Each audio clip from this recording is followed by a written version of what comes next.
So now they should be able to hear. So twice now, when Windows did this fucking update. Hold on. John with the resub. Twice now when Windows did this fucking update, it erases my sound driver selection from OBS. And I have another Windows update pending, so we're gonna have fun with that one too. Fun. So hi everybody. What you missed is Megan's shit is broken, and I'm running late because I had to make last minute dinner changes.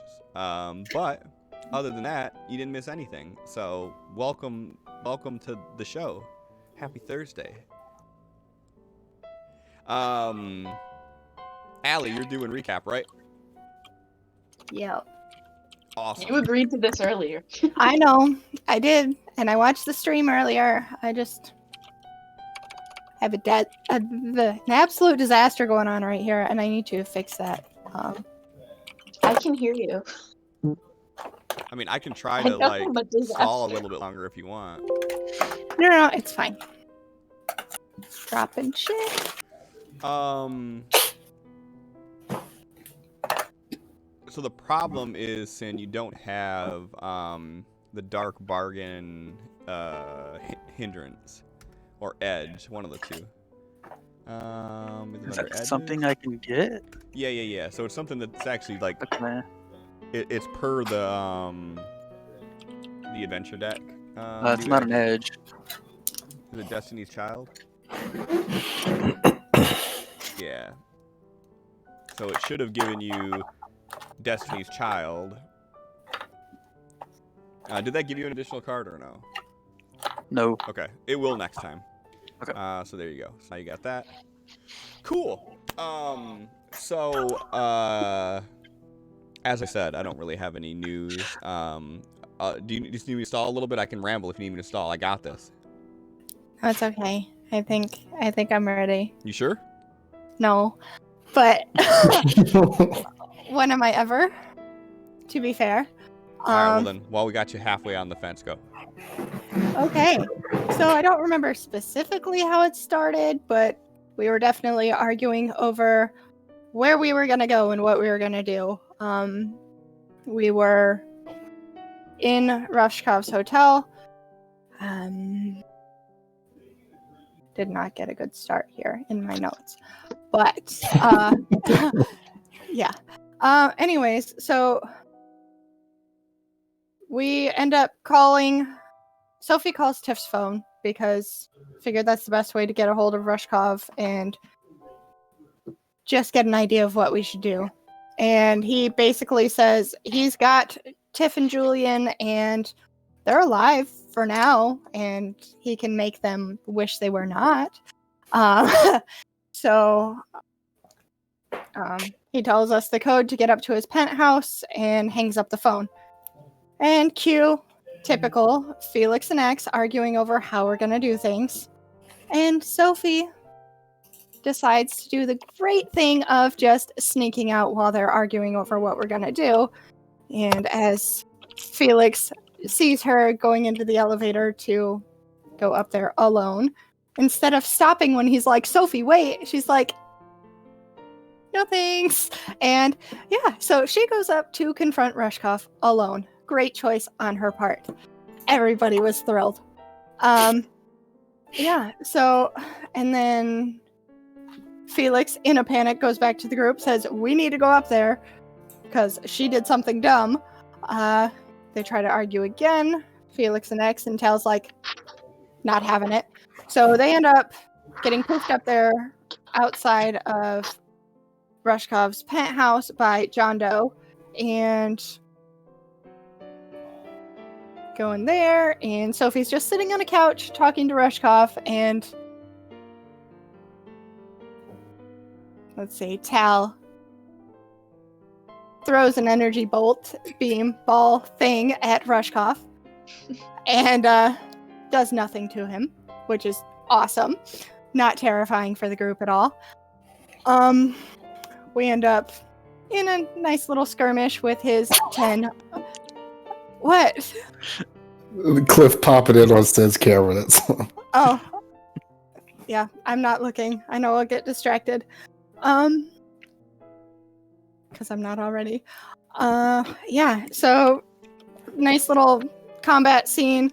Sophie tries to shoot Rushkoff and misses terribly. Of all the times to have a terrible roll, let me tell you. At least it wasn't a crit fail. Nobody got hit.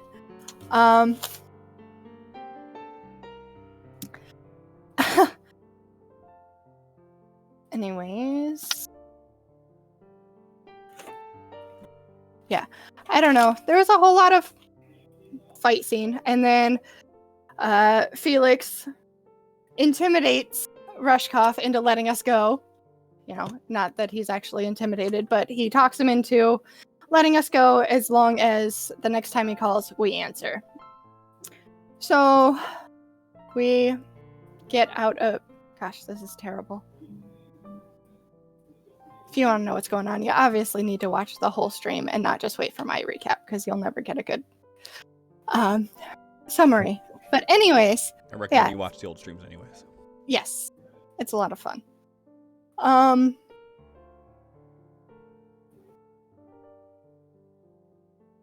Lost it. Brain went blank. It's good. This is why I don't like doing a recap.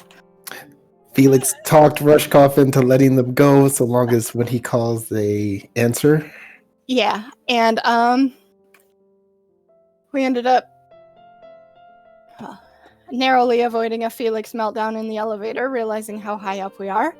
I remember the important things, obviously. Yeah, so we take the elevator down a few floors and then do 18 flights of stairs. I was doing dinner and watching, so there are no good notes. Heard noises coming up the stairs. Yes, noises coming up the stairs, so we switch from the main staircase to the emergency exit stairs. There's a weird brush. And The alarm went off, but nobody Yes. else went in the stairwell. yes, we set off the alarm thinking maybe we could not be the only people running down the stairs, but there was already nobody else in the hotel, so that didn't work. By the time we get down to the bottom of the stairs, Felix is fatigued, and as we are exiting the building, X is recognized, that's the word I'm looking for, recognized by some fans, and well, it ends up being that one of them starts yelling and getting attention on us, so Felix is like, hey, shut the fuck up, and ends up in a little bout of fisticuffs. We make it through this. Yeah. Megan, you're a little very cute. I try. We escape this run-in with Russian thugs, but then we have to get an altercation in the parking lot with a fanboy. Because why not? Felix ends up with a wound. Sophie hits him. And then because of course, why wouldn't she? And then Felix gets tased by a cop.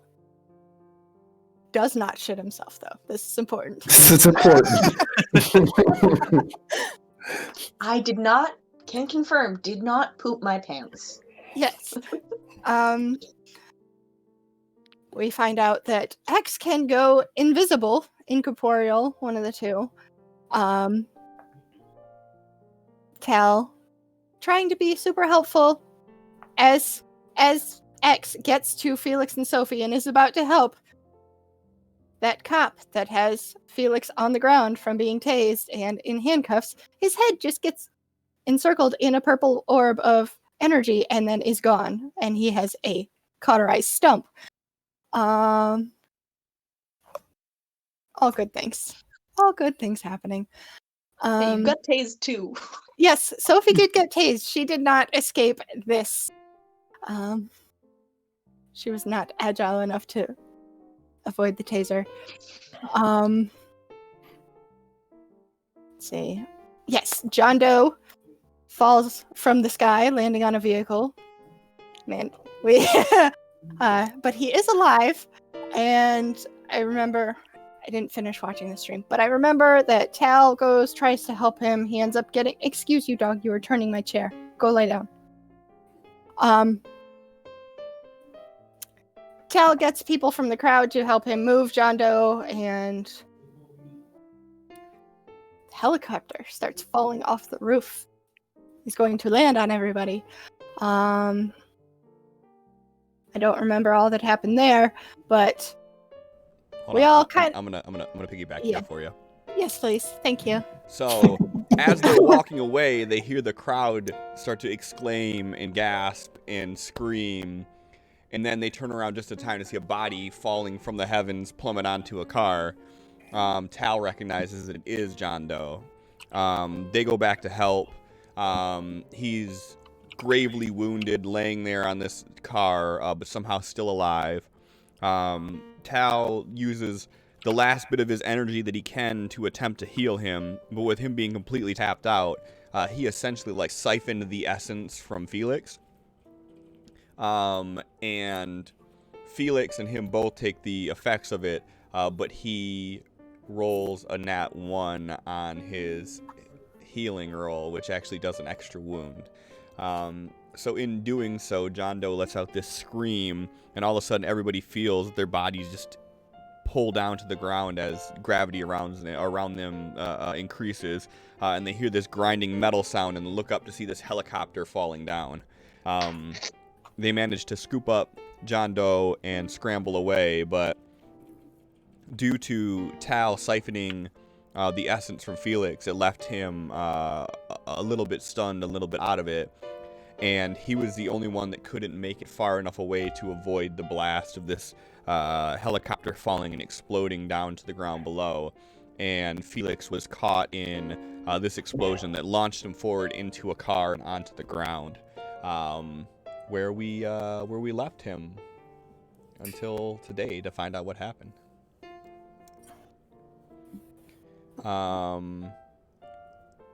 You did miss Tal blasting someone's head off. It was good. And yes. So, He killed 4 people last time. All of Rushkov's goons in the room with him all died. Yep.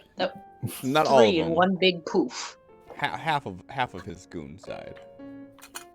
Yeah, just in the vicinity. Oh, yeah. In that circle, Tal melted everybody. Did you go over the baseball story? She didn't. No, I should have. I feel like the baseball story, while it may not be significant to the outcome, I feel like it's something that might be significant later on. With it being a callback to something that Tal learned from Felix. So when Tal was in the penthouse,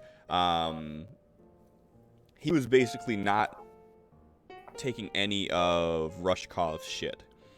And he kept interrupting him, and he was being insubordinate, and he was back-talking. And Rushkov basically told him, like, you got one more chance to address me correctly. And Tal used his one more chance to do a baseball analogy of what it's like to wind up a pitch. And as he does the pitch, he shoots this blast out that just destroys 4 people, I think it was, in that vicinity. And knocks Rushkov backwards out of his chair. That was kind of the start of the scuffle in the penthouse, before more and more people showed up, and with the state that everybody was in, they became quickly overwhelmed. And that's when Felix managed to pull a Hail Mary out of his ass and persuade with a gun Rushkov to let them walk. So yeah, but the baseball analogy, I think, is important. Yeah. So, I think that's all I got. Anything else you guys could think of that we might have glossed over we need to address? Nope. Seems how Megan's arms aren't long enough to reach the corners of her box right now.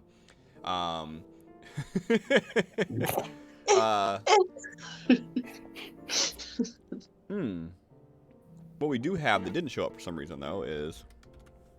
Maybe I did this on purpose, but... So, top left-hand corner of all the players' screens is their bennies. Bennies are their rerolls. They soak damages. They allow them to put things in the scene that wasn't necessarily there. It's an overall storytelling mechanic that pushes things forwards. On the opposite side, on this side of the players' frames, is their adventure cards. Adventure cards are interesting little mechanics that throw things into the game, scenarios, get out of jail free type of things. Some of them could be really good, some of them could be really bad. A lot of them have a push-pull mechanic, so you get something really good, but something bad happens. If you see a number there, that's how many the players have to use for the session. If there are any interactions that you do, like the stream loots interactions or anything like that, that have to do with adventure cards, if that number is a 0, they won't be able to partake. Adventure cards that give them one extra, give them an additional card, but don't necessarily let them play an additional card, unless it specifically says it allows them to play it too. And if it does, it will automatically update, because I'm awesome and made that happen. On my frame, though, this is how many raises they have. And the players, you have 2 raises, so you know. Finally, in between here, the balls that the players have are how many wounds they have. And as you can see, nobody right now has any wounds, but in fact, someone does have wounds. 1 or Felix 2 has wounds. He's the leader. And the thing that we didn't really, I don't think that I fully established, was that Felix has 2 wounds from that explosion that launched him forward. It could have been way, way, way worse, but he had a really, really good agility roll that prevented him from taking the full brunt of it. Had it not been for that, we may have a dead Felix. That would be a whole different start to the show. Healy boy, no. And then lastly, in the bottom right-hand corner of the player screen, where's my finger at? Yeah, it doesn't look right when I do this. Is the phone icon. The players have the ability to turn their phones on, where it'll make a ringtone sound, or it can be on vibrate. The icon you're seeing right now is vibrate. If you see the phone in the color of their frames, that means their phone is on. If the phone is on, it is meta. So if you play an alert or anything like that that makes their phone ring, then anybody around them in the real world can hear that phone ring. So if they are trying to be stealthy and they forget to put their phone on vibrate and that phone goes off, that could be interesting. So just keep that in mind.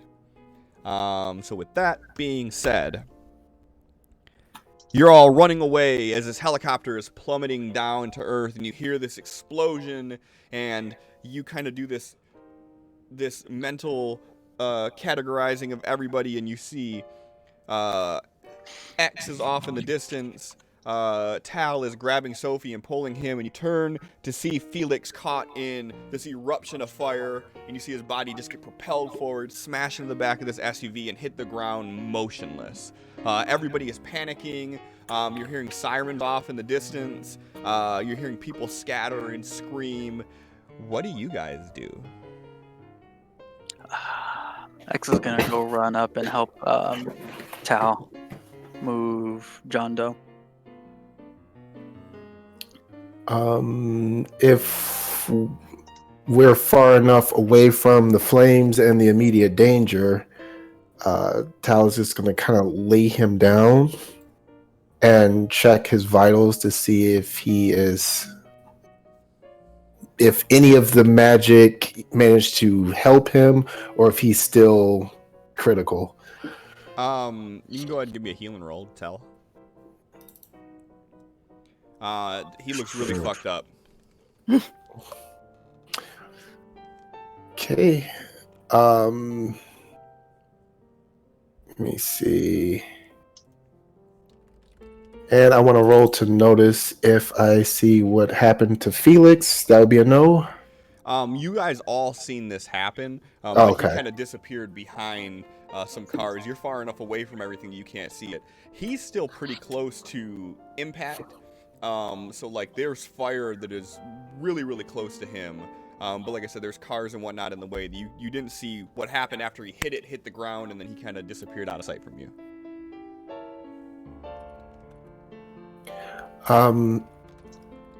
He's just going to look over to X and see if you can help Felix. I got this. Okay. Start running back to Felix. Where we Alright. last seen him. Go ahead and give me a vigor save. So as you're getting closer, you're starting to feel the heat rise from this wreckage in front of you here. And as you move in the direction that you see, kind of peeled between two cars, you see Felix laying on his side, almost in like a fetal position. And the entire back of his clothes are just burned off. Like his shirt's kind of draped on like a hospital gown, just from the front. And you can still see smoke kind of wafting off of him as he's laying there. Go fucking lift him up, put an arm around himself, and try to carry him back. He is out cold. Alright, yep. Sophie would have been going with X. Okay. Same idea, but holding him, one arm around him, one arm with him, Felix's arm around his shoulder, and dragging him. Okay. So who's doing the heavy lifting and who's assisting? I'm assuming I'm doing the heavy lifting. All right, Okay. Sophie, go ahead and give me an athletics roll to assist with picking up big man. Okay. All right, go ahead and No. roll Straight that. roll. Alright. Of course. Go ahead, go ahead and do that with a +2.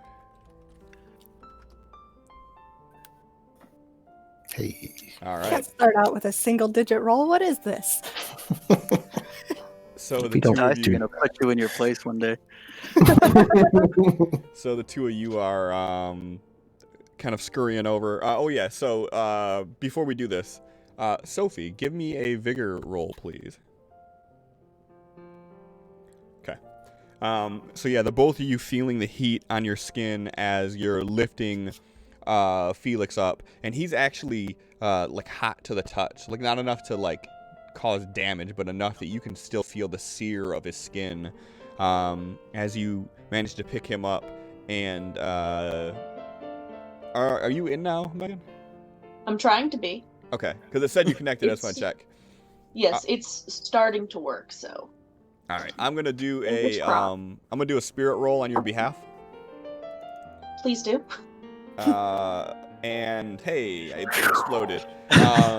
So with all your wounds and all your fatigue, you still manage to roll a 5 in spirit, which is good enough that like as you guys start to pick him up, you see that he is still semi-conscious. So you're not completely dragging him. You're helping him kind of limp away. And you guys start moving away from the impact zone. Tal, what are you doing this whole time? Are you still sticking with John? Frantically trying to do what I can to get him stable without magic, of course. Yeah. Well, mechanically speaking, you're only allowed to make an attempt to roll for the damage one time, which you already did. So without magic, mechanically there's nothing you can do. But from a RP standpoint, I mean, yeah, you definitely. Do you have anything on you, like any bandages, any sutures, anything? I don't know. I don't think Tal would carry shit like that with him. He doesn't have any, but when Sophie gets back, he's going to definitely ask if she still has hers. Okay. So yeah, so as of now, you can kind of tend to him, but there's not a lot you can do. You see he's still breathing. He's still... He's mostly unconscious. He kind of has some murmurs that he says every now and again, but he is, for the most part, just kind of laying there, just breathing shallow. X, Sophie, both of you go ahead and give me notice rolls, please.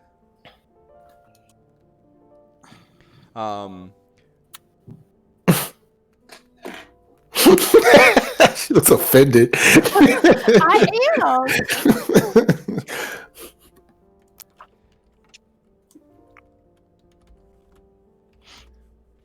am. So as you're walking away with Felix, X, you're on his left side because you're right-handed, right? Mhm.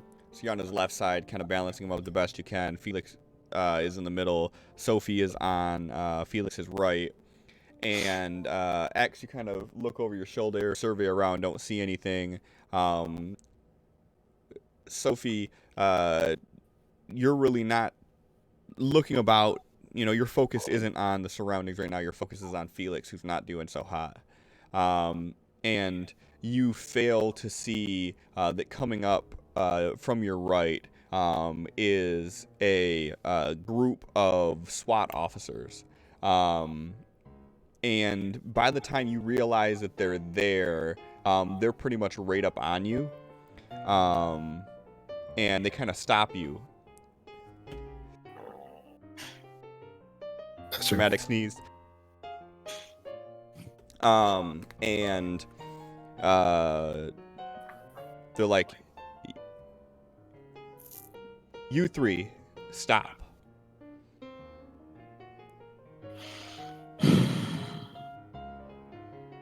X runs.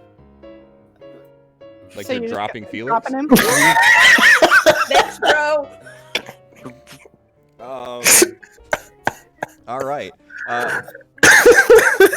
Sophie, go ahead and give me an athletics roll with a -2.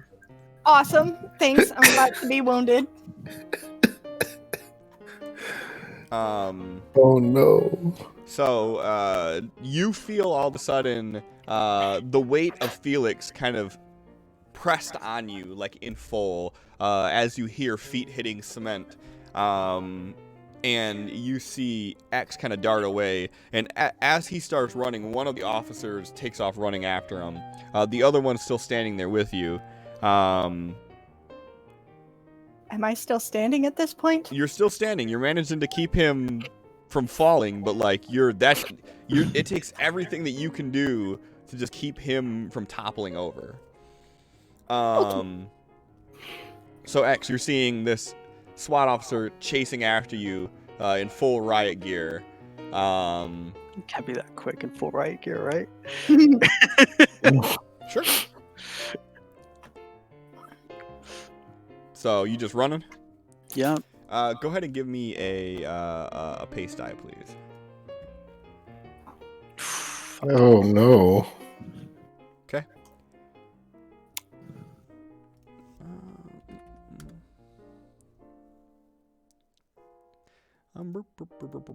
Where is the combat tracker?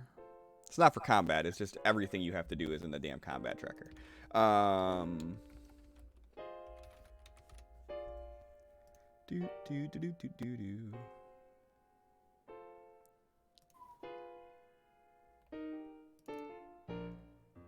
All right. Go ahead and give me either a agility or a strength roll of your choice, please.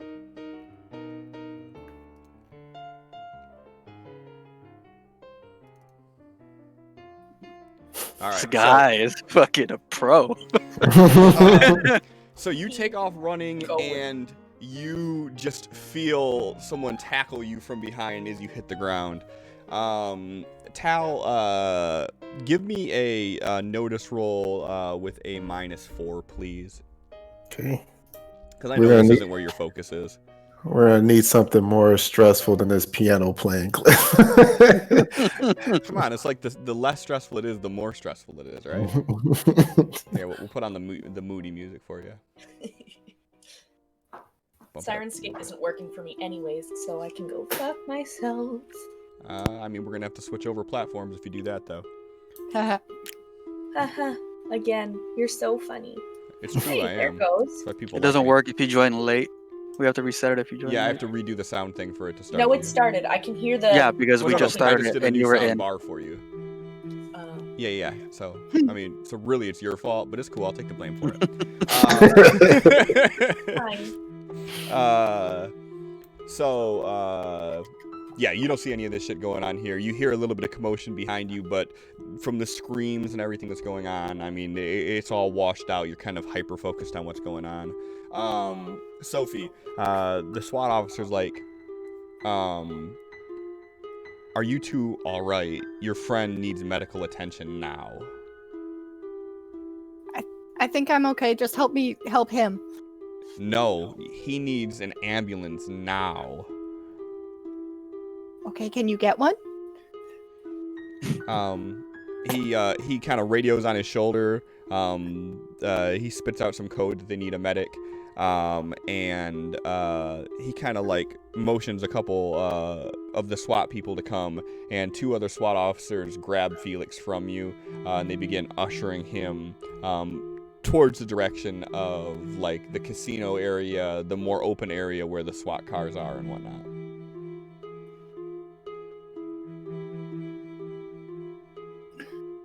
Does Sophie know where Tal is at this point?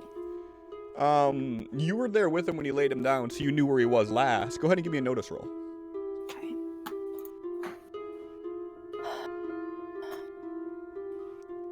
Yeah, you could kind of survey a little bit, and you can see off in the distance Tal is still in that same area. High or low? Whoa.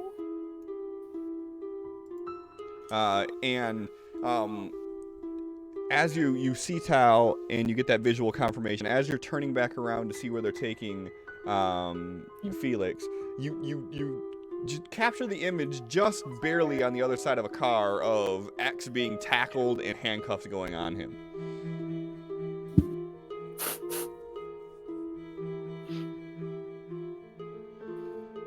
So X is over here, and Tal's over here, and Felix is walking this way with 2 SWAT officers. 3, technically.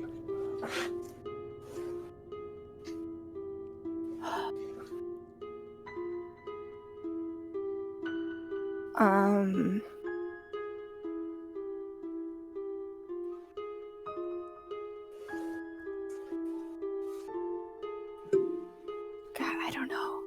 Okay, think about it. X, are you still wearing your mask? No, he threw that at that guy, the cops guys. Oh yeah. Face. That was funny actually.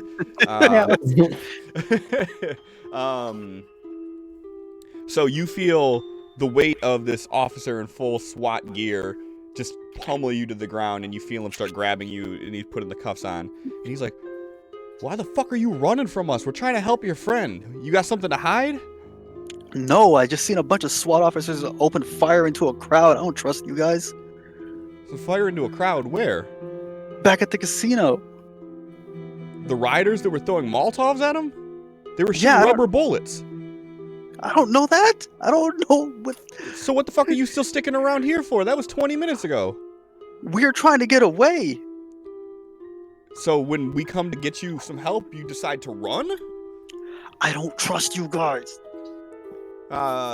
Give me a give me a roll on the reactions table real quick.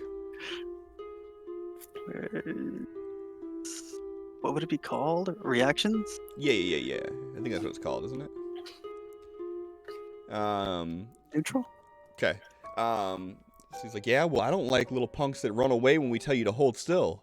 And you feel him pick you up, and he starts walking you back towards the rest of the SWAT team.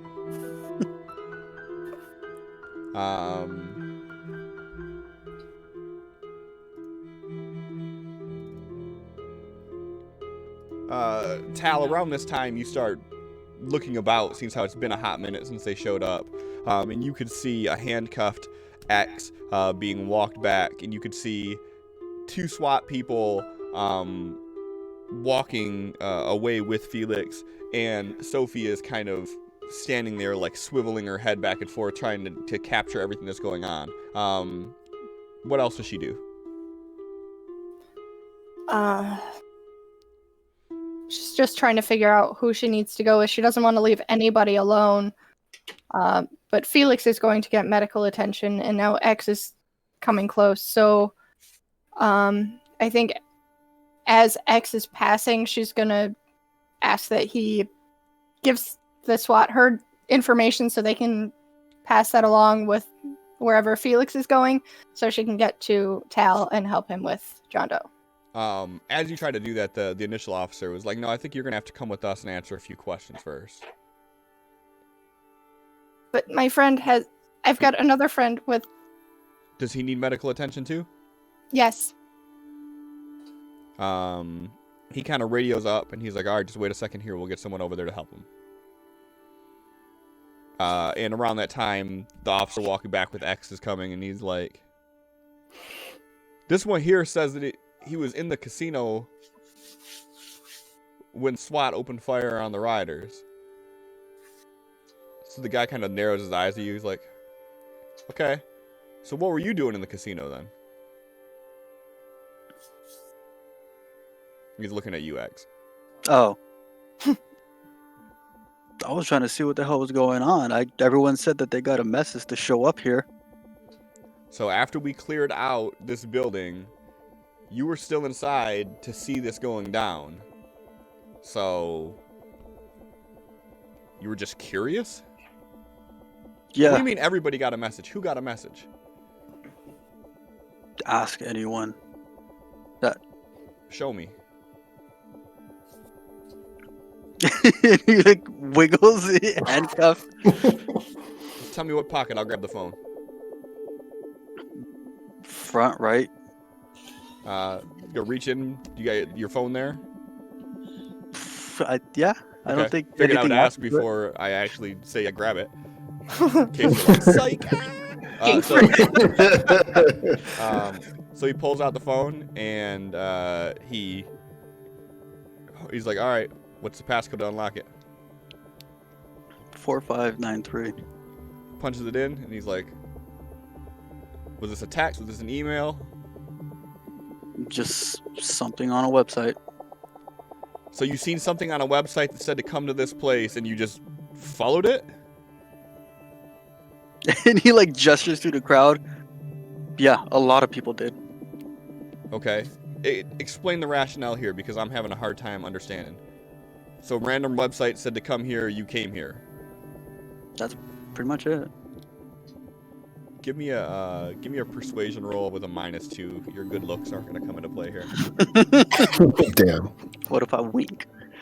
In that case, Quick, give my guitar. -3. No.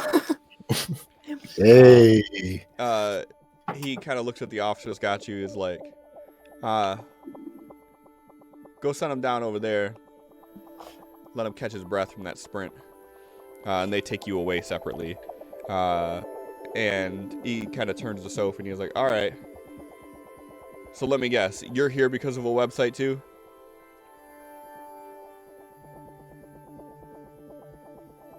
No. Okay. So why are you here?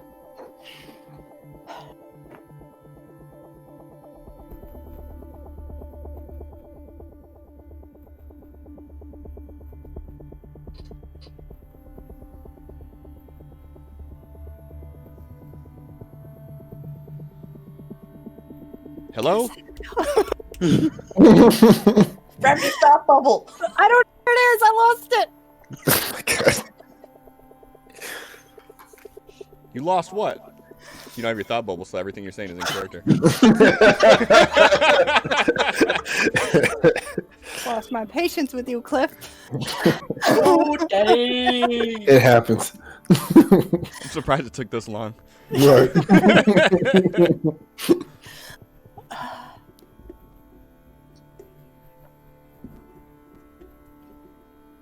I don't know. I don't.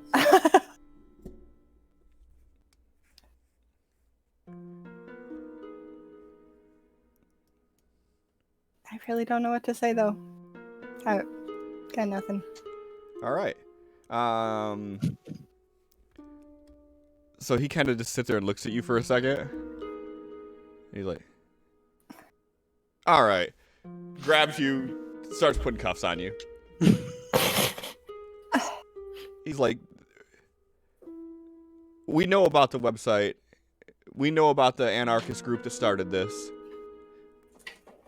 So if your friend here came from the website, I'm assuming you came from the website too.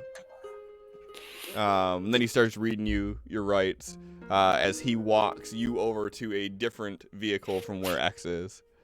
Awesome. Meanwhile, hey, Felix, they get you over to an ambulance, and they have some people there that are able to apply some medical aid for you. They're able to get rid of one of your wounds, and they got you laying on a gurney. They got an IV in you. They got an oxygen mask on you. And you become like fully lucid after that IV drip hits, and you start getting hydrated again. And you're kind of wide-eyed in the back of this ambulance as you realize that like none of your friends are nearby at this moment.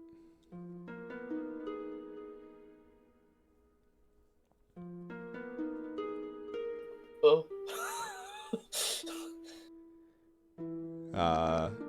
The paramedic notices you, and he's like, "Hey, buddy, it's gonna be okay. We're gonna get you to the hospital, and we're gonna get everything checked out for you here. It doesn't appear that any of your wounds are life-threatening, but you're banged up pretty bad, man." All right. Where are my friends? I don't know, to be completely honest with you. Everything's kind of crazy out there right now, and we don't really have time to sit down and figure out where everybody is. We need to get you out of here and away from all this crazy shit that's going on right now, though. Okay. And he's like, "Do you have any friends or family or anything you want me to call for you?"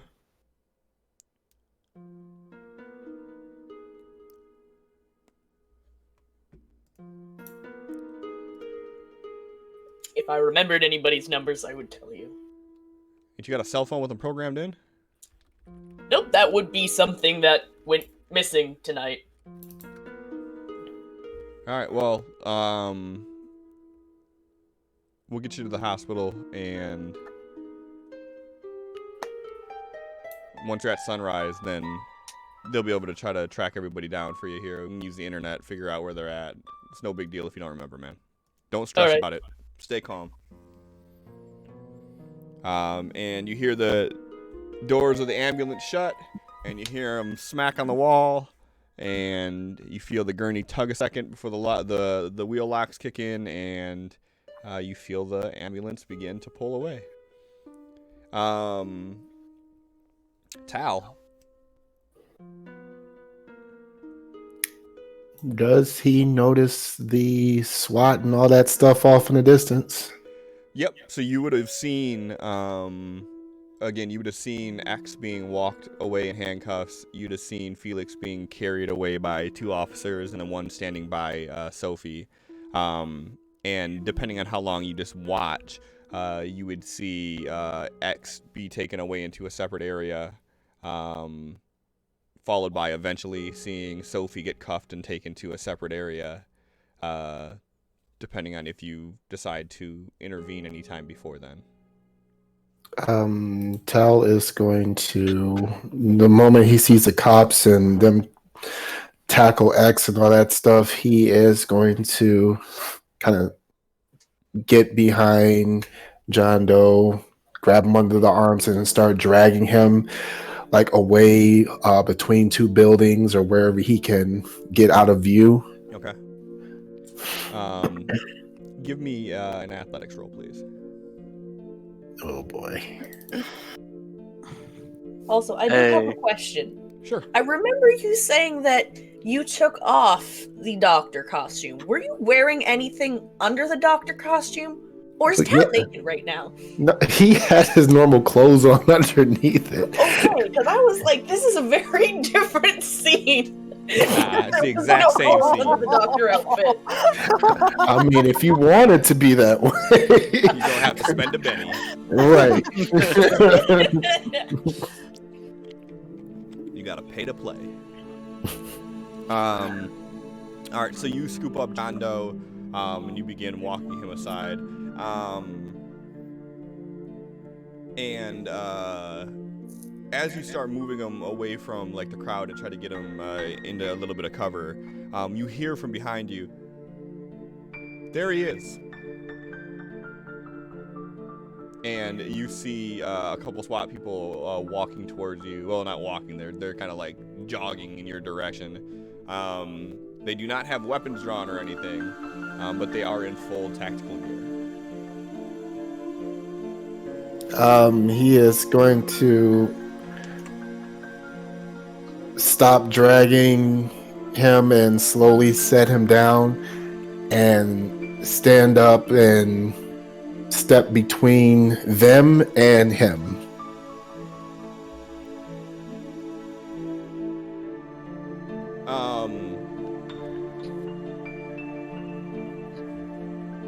High or low?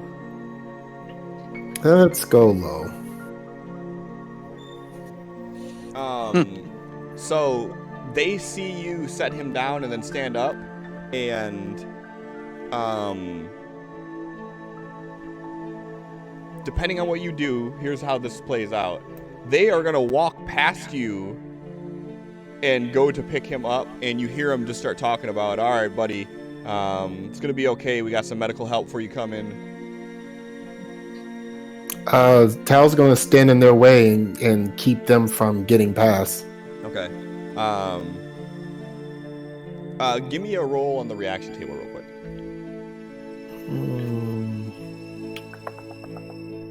There's tables. Gotta move this.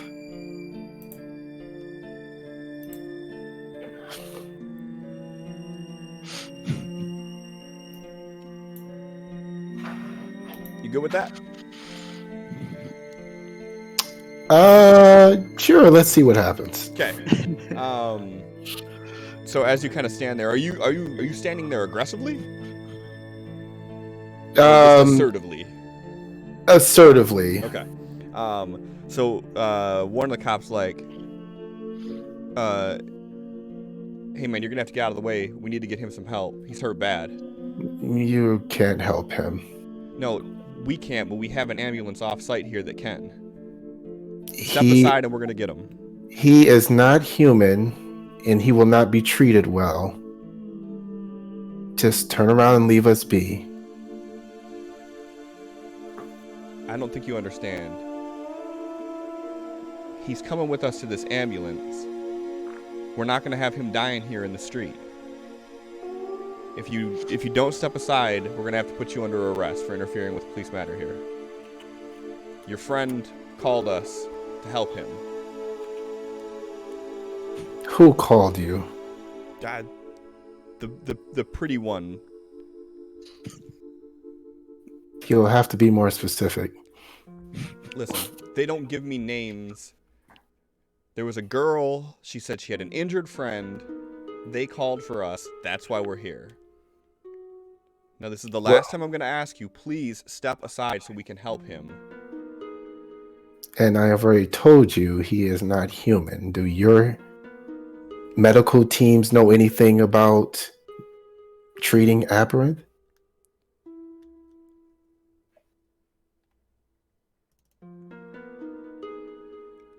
They know more than I do. So we're going to take him, and then they're going to get him help. And then they start moving past you to go grab him. I would prefer to take him to people that really will help him. Now, just turn around, pretend like you never saw us. All right.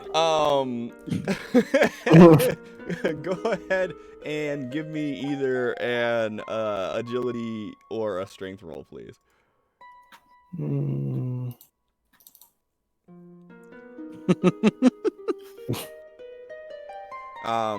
So one tries to grab you and to basically subdue you and put cuffs on you to get you out of the way, while the other one tries to pick up John Doe.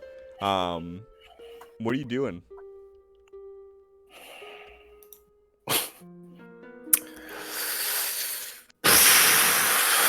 Is that how we're doing things today? I'm sorry. I fucked up.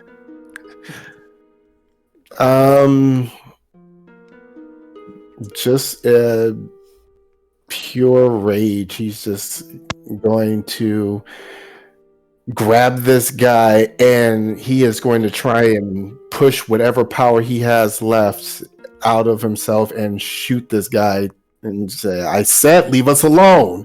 And he's going to try to fire. We'll do You got to do a -2 on top of whatever you got to do. another -2. Well, yeah, because this is all still the same scene. So because of you doing the whatever the fuck they call it, because you crit failed when you were doing the Gotcha. spending more points. So you roll everything for the rest of the scene at a -2, plus whatever other negatives you incur because you don't have power points. Yep. Well, it's gonna be bad anyway, so fuck it. That is a crit fail. Yep.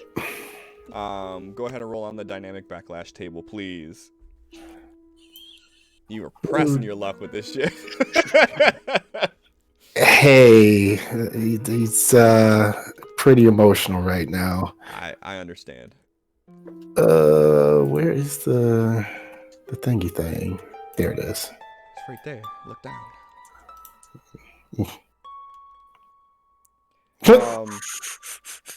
Perfect.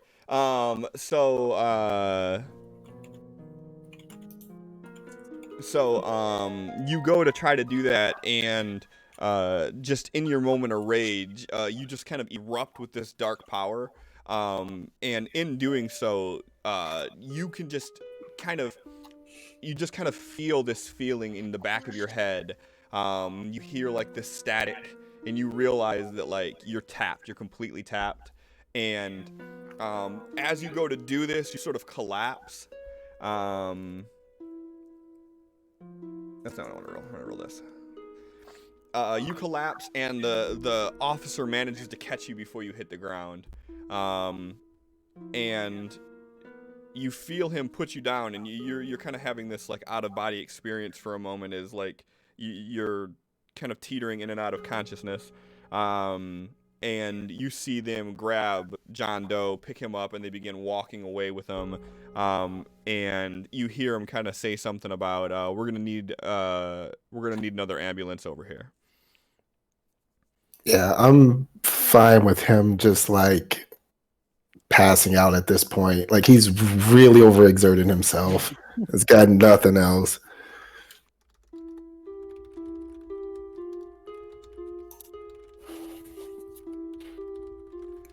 All right. I think on that, we can kind of just actually let's focus back on X and Sophie here. X, they set you down on the back of the SWAT van, and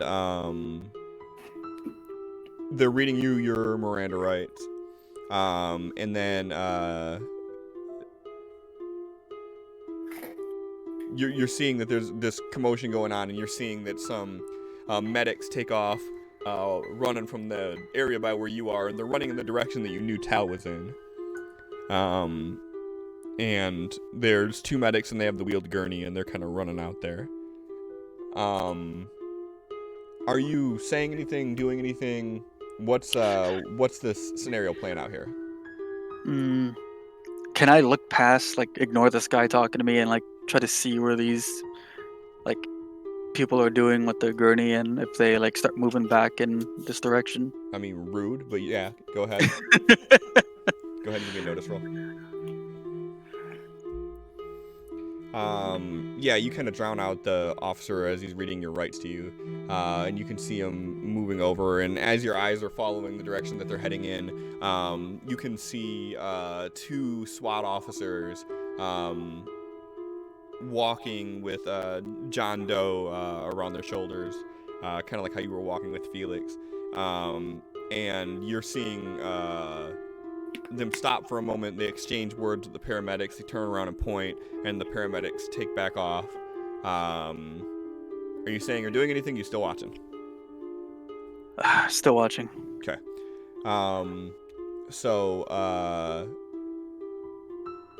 You kind of hear something, and then all of a sudden you see a gloved hand in front of your face going, "Do you understand these rights? They've been read to you." Yeah, sure. He keeps looking. As you say, "Yeah, sure," you feel him hoist you up, and he starts putting you into the back of the SWAT van, just as you see them stop with the gurney, and they begin bending over to pick someone up. Sophie, they wheel you over to a separate area right in front of the hotel. There are 3 separate SWAT vans that are lined up, and they set you on the bumper of one of them. They wait a second, and then after a female cop comes over, and she starts basically saying, like, "Do you understand why you're here, why you're being held?" Not really. I wasn't doing anything wrong. She kind of just like points. She's like, "Do you not see what's going on here? This is an active scene. We're escorting everybody." She kind of like points back to an area that you can't see. She was like, "That barricade back there? Yeah, you're not supposed to cross that barricade. You see the problem? You're on this side of it, and you should be on that side of it. And from what I was told, when you were asked why you were here, you didn't have an answer for the officer. Do you know what a field sobriety test is?" Yes. I'm going to need you to take a field sobriety test. Okay. Give me a notice roll with a -4, please.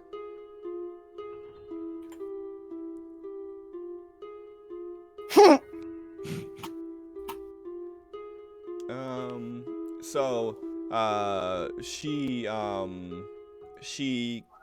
helps you to your feet.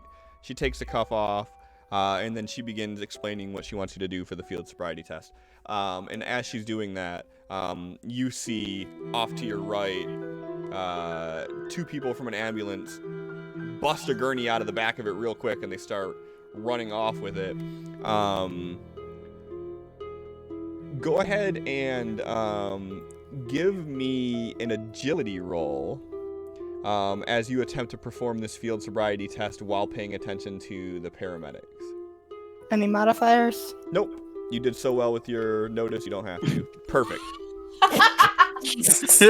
I'm loving this. Great! So good! It's a good evening. As you're doing it, she's telling you, walk in a straight line, foot over foot, keep your hands out, and you're watching as this gurney's going. As the gurney kind of whips down the street a little bit, you see 2 SWAT officers coming with John Doe in their hand, and you don't see Tal anywhere. And this panics you, and in doing so, for a brief moment, you lose your footing and you kind of stumble and you fall down and hit your knee on the ground. And the officer, she kind of looks at you and she's like, "Are you under the influence of any illegal substance or any alcohol, ma'am?"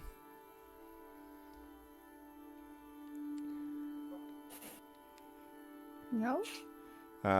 She kind of picks you back up to your feet. She recuffs you and she's like, "I'm gonna have to put you under arrest for being in the middle of an active scene and for public intoxication unless you consent to a breathalyzer test. Do you consent to a breathalyzer test?" And at this point, she's pulled you away where you can't see what's going on. And if this clears me, can I just leave? If it clears you, then you'll be absolved of the charges of public intoxication. And what are those charges?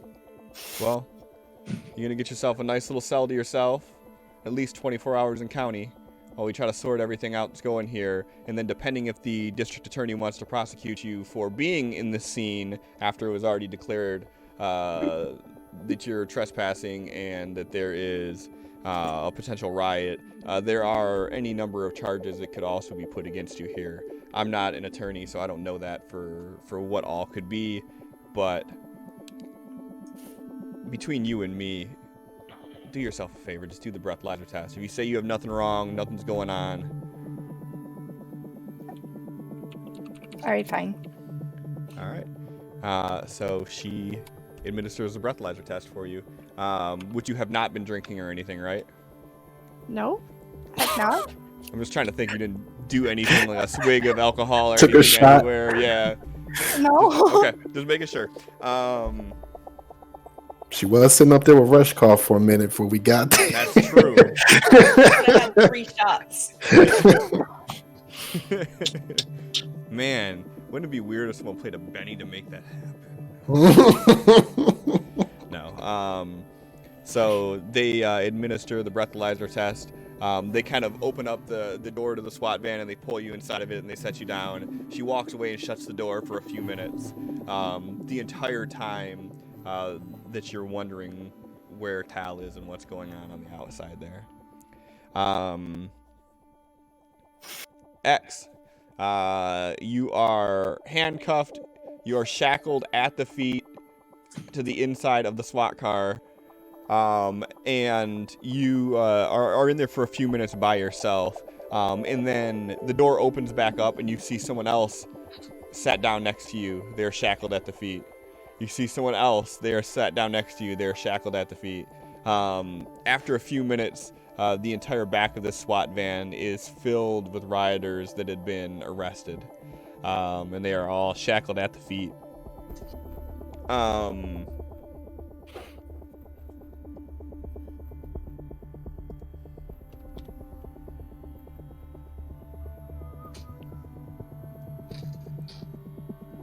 Okay.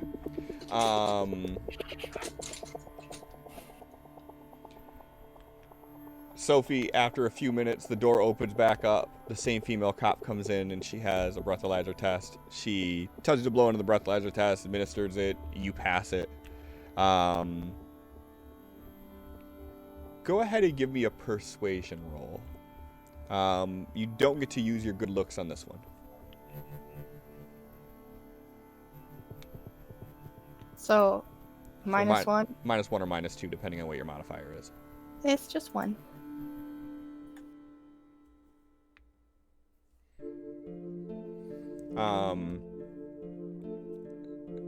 So she's like, look, we got a lot of shit going on out here. We got hurt people. We have people that were throwing bombs at officers. We got reports of aberrant terrorists on the loose. We just want to make sure that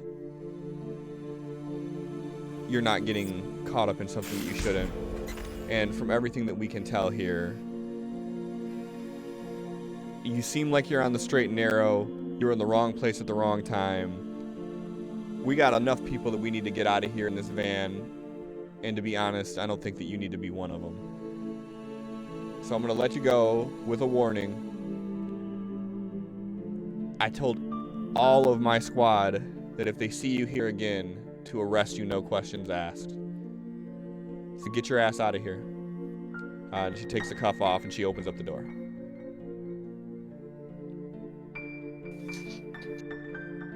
I will get outside of the barricade. Okay. Yeah, she kind of like walks alongside of you and kind of escorts you to the front of like where the SWAT area is, where a regular just blue suit officer, beat cop kind of grabs your arm, not rough or anything, and he kind of just escorts you back up to where the barricade is, and he moves the barricade and kind of shoos you out. And you're now in the general populace with all the other onlookers. Was there anything that you wanted to do, try to see, say, anything like that during this walk from there to there? I would ask what hospital the ambulances would be taking people to. So they would be taking, there's 4 major hospitals in this area, and depending on the number of injuries, it could be any number of those depending on occupancy. Okay. You could try to be more specific with your question, you might get a more specific answer. Okay. Does this cop know which hospital the ambulance with the guy who was blown up? The guy that I was with, him? Do you know where he's going? The guy that you're with, he wouldn't, but, let me see here. D6. Nah, he'll know. That's fine. He's like, lady, it's not my job to keep up with everybody that's on here. It's my job to keep you out from getting hurt. So please stand back. So yeah, so you got narrowed down to 4. Yep. Felix, they take you out. You're already en route to the hospital.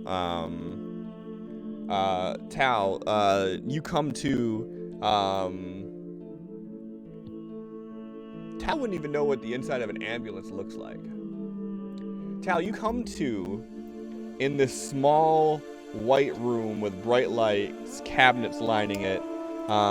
You see that there is a woman wearing like a teal jumpsuit with gloves on, and she's kind of standing next to you, and she's holding up this bag, and you see this line attached to your arm, and you see that there is a male who is wearing the same suit. He has a mask over his face, and he has a clipboard, and he's just reading things off.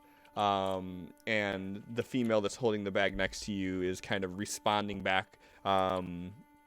Give me a common knowledge roll, or you could try to do a healing roll. Common knowledge at a -4. Both of them at a -4. It'll be different varying amounts of information you would get depending on what you do. Common knowledge or healing, -4.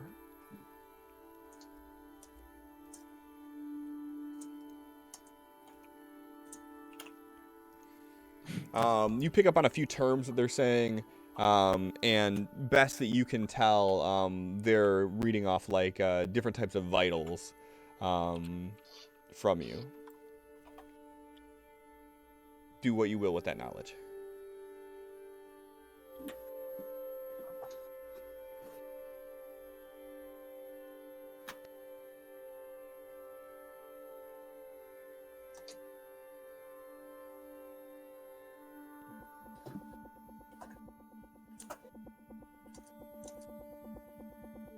You're on mute if you're talking. He's just kind of blinking his eyes. Where are you taking me? I'm assuming he can feel it moving. Yeah, that's fair. I mean, it's not like the streets of Vegas are paved with glass. As you say that, the woman kind of looks at you and gives you this smile, and she's like, "Oh, hey, buddy. You're hurt pretty bad. Best that we can tell, you had some sort of a reaction to essence. We don't have a whole lot of knowledge on the side effects of it yet, but your vitals are good. We got a IV in you to keep you hydrated. We're taking you to Centennial right now. Do you have any friends or family that we can notify that you're being taken there?" No, I just want. Just let me out. We can't do that right now. You're in pretty bad shape. We found you unconscious on the road. We got your friend. He's going to be at Centennial 2. It's okay. We have We have doctors that specialize in. She kind of like stops for a second. She's like, in working with people of your special condition. Yes, I've seen what your supposed doctors do. She kind of raises an eyebrow at you. I'm not sure what you mean by that, but I assure you, you're going to be getting the best health care that you can. We're going to make sure that you get you back up on your feet. I just want to go home. Once you get the all clear from the doctors, you definitely can do that. If you think about anybody you want us to call, let us know, and we'll definitely do that for you. Otherwise, just hang in there. We should be at the hospital in less than 5 minutes. We'll get you seen by a doctor and then get you on your way.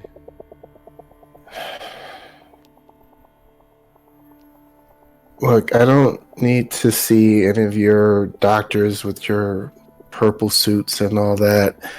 I just want to go home.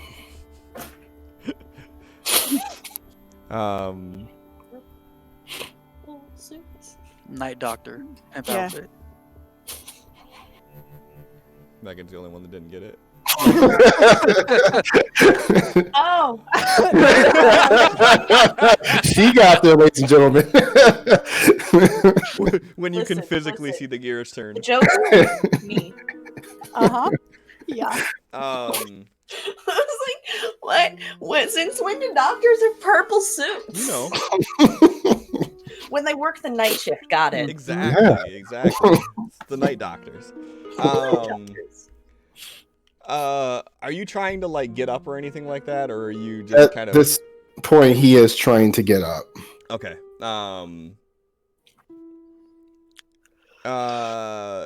Go ahead and give me a notice roll with a -2.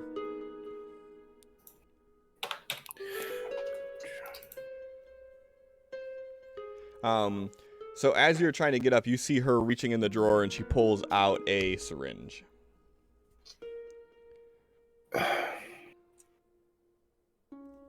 Miss, please.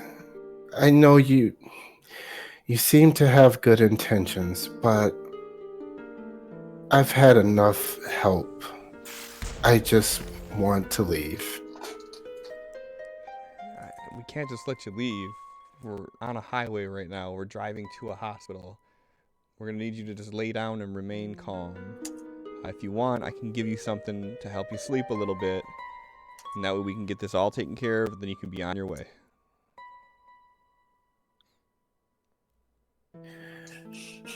You said my friend is being taken to this hospital. Yes? Correct.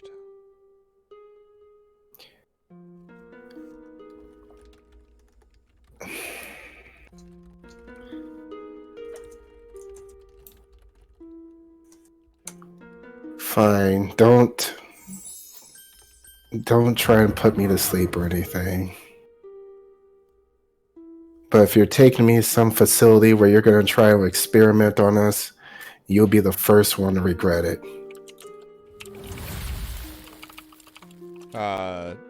She kind of like guides you back down with her hand on your chest, and she's like, I can't even begin to imagine what you've been through, but this isn't anything like that.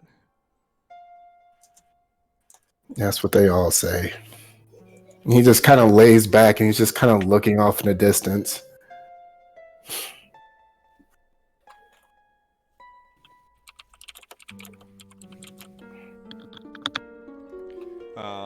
So they continue on their way.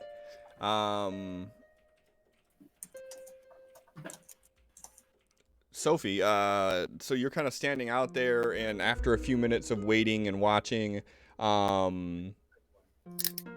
you don't see any of your friends being escorted out. It's just you standing there alone amongst the crowd.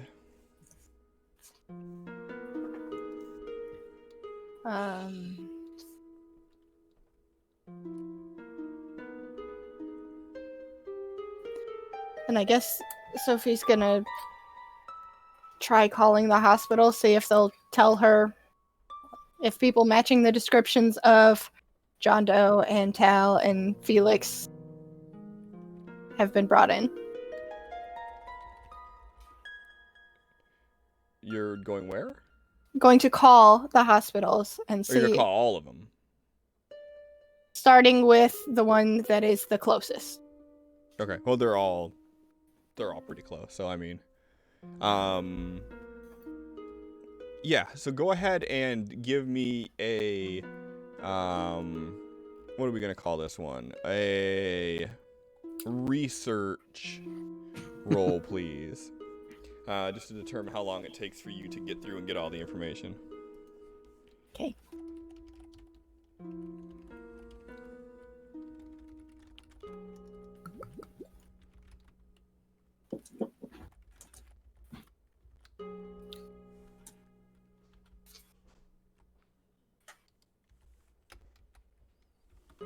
All right. Of course, you roll a 7 with that. So yeah. So after you do your research and you call around, give me a persuasion roll, and you can do your full, depending on if you're being flirty and trying to get information out any way that you can. Depends on who answers the phone.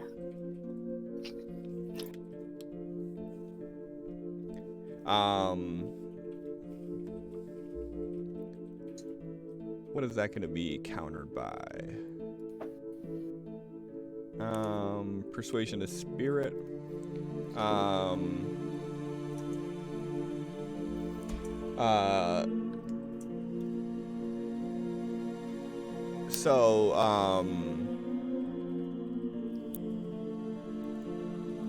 High or low?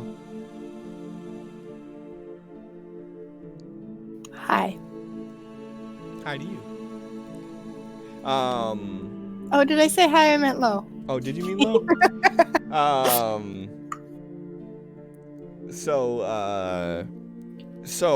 you get information, trying to figure out like which hospital either one of these have been taken to, and through your talking, you got information on someone who matches Felix's description. They were pretty forthcoming with the information. They seemed like they were like, you know, that they understood the gravity of the situation and they were ready to help.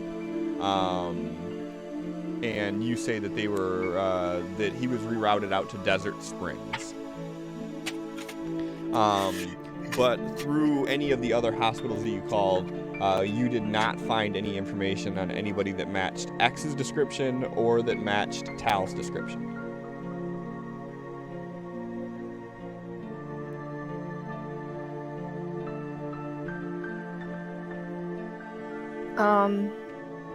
Sophie is going to try to send Tal a text message.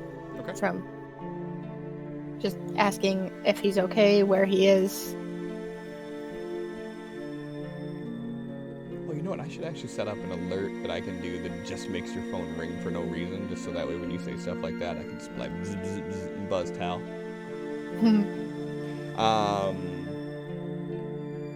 So yeah, so around the time that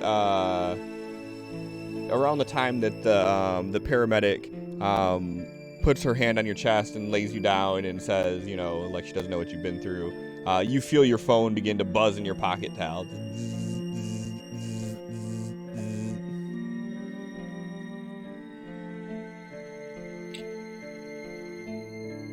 you're on mute. He's going to look at it and see who it is if they let him. Yeah, they don't try to stop you or anything. So as you reach for your phone, they just kind of, like, if you like look for her for acknowledgement or anything like that, she'll just give you a nod. And he will answer it, but he doesn't say anything. You just see that the call was answered. It's just a text. Yeah. Oh. What does the text say? Are you okay? Where are you?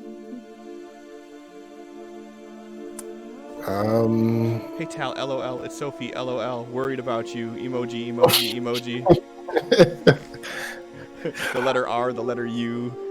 Okay.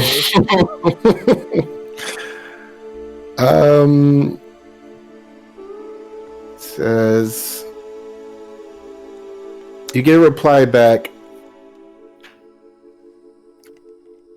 I just want to go home and they won't let me. They who?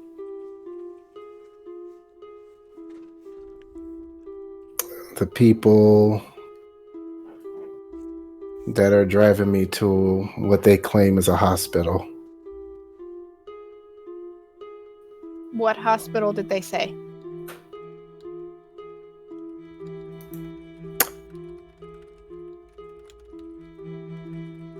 I know it was sad, so John doesn't remember, but Tal will put in whatever the name was. Centennial. Yeah.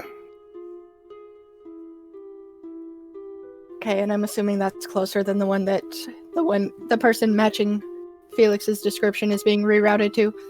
No. No? Nope. Felix is being rerouted to Desert Springs, which Well, is I don't not know. close. The operator that you spoke with said that the one that he was supposed to be going to, their beds were full, so they rerouted out to Desert Springs, which is a smaller facility. It's south of Vegas. Right, so farther away from where Tal is going? Oh yeah, Or is it for sure. that's what I asked and you said no. Oh, I'm sorry. So- Yeah, further away from where Tal is. Okay. So Sophie's gonna start with going to Centennial. Okay. And because she knows for sure, she's got confirmation that it's Tal, and he thinks that's where he's going, so it's a start. Okay, and how are you getting there? How far is it? From where you're at, I think it's like 20-something miles. She's gonna hail a cab.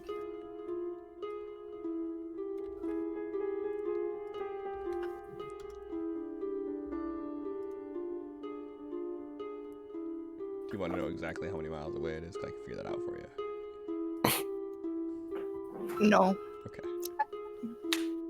It's gonna take a long time unless I am in a vehicle. That's Oh yeah, for sure. That's that's without all I saying. needed to know. Yep. Look at Allie getting all fucking snarky tonight. Same night she already got 2 natural ones. Oh yeah, I'm getting a correlation here. Shut the fuck up. It's 19 miles. So yeah, you hail a cab. Go ahead and give me a wealth roll.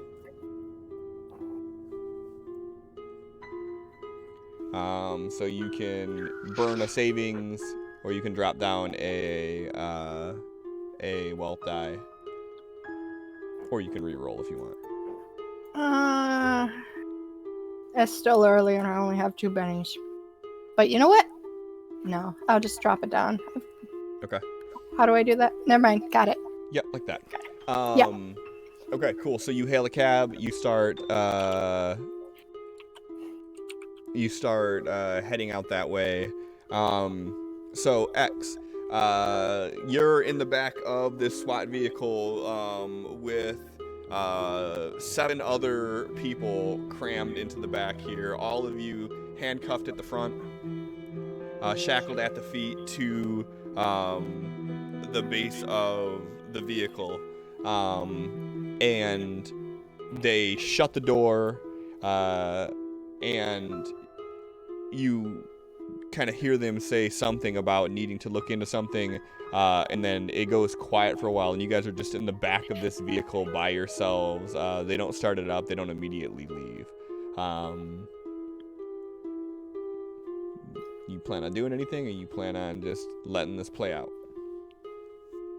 Can't really do anything, so Not with he's that just attitude. sitting Okay. Can I use a Benny to say I have a bomb? Say you have a bomb? Oh my god. Okay, that escalated quickly. Other than that, I'm just gonna sit there. So where do you have this bomb? And where did you get this bomb? Like, where is it physically on your person, and where did you get it? No clue.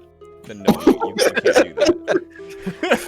I tried. Oh, I mean, it was a good try. It was kind of a half-assed try, but E for effort, I guess.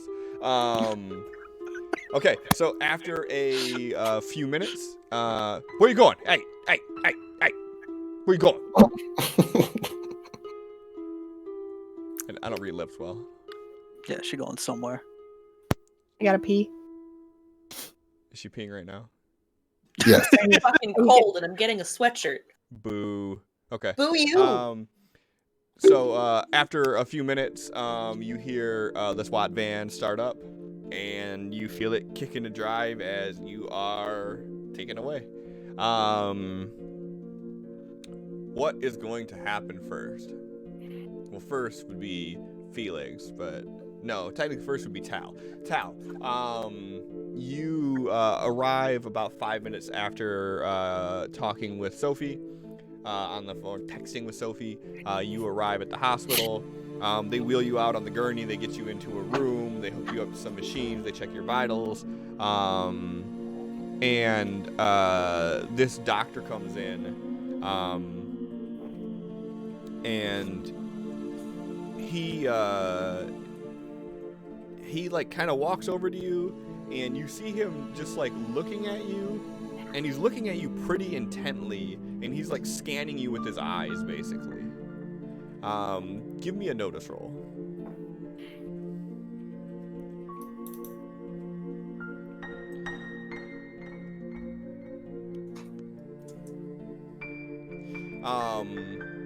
And he has a face mask on. He has a cap on.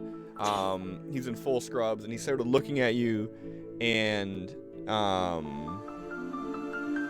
he's like, so, looks like you're all tapped out.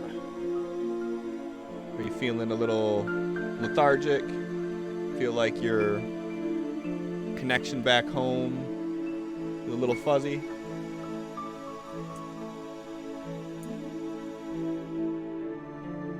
Tal doesn't respond. He's just staring at him. Okay. You don't have to answer. Take that as a yes. Well,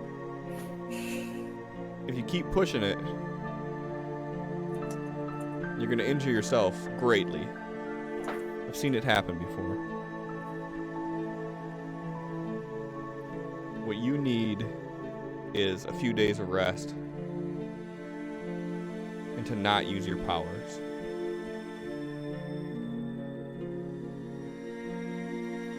I don't have any medical reason you need to be here. Everything's testing out good. You're a little dehydrated. I would recommend you stay here and rest. Stay on some fluids. But if you choose to decline that, then I just have to get a few things squared away with the officers and we can let you go.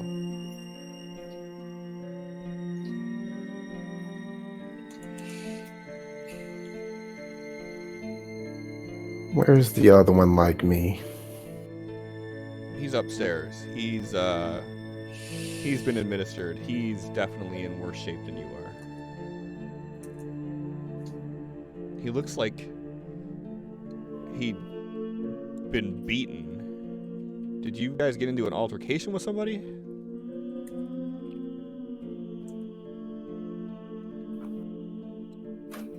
Do you watch the news?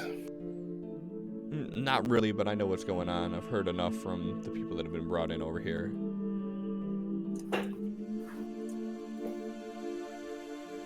But I mean, if you want to tell me your side, I'm all ears.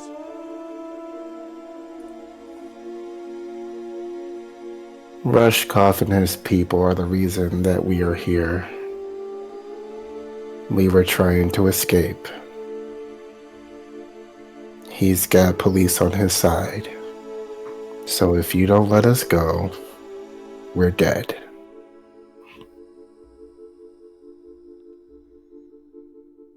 He kind of raises an eyebrow at you. Give me a roll on the reaction table with a +4.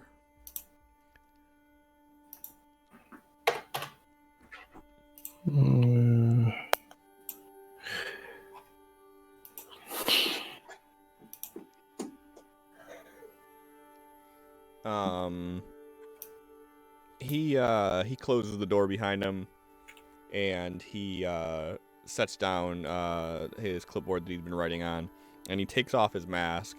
And as you're looking at him now, you can very clearly identify that he too is aberrant. Tal immediately sits up.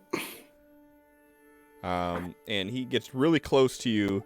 He like pulls this little stool out that's on wheels, and he sits it next to your bed. And he begins speaking with you in your native tongue. And he's like, "What do you mean that if we don't let you out of here that you're dead? What's gonna happen? Who's doing what?"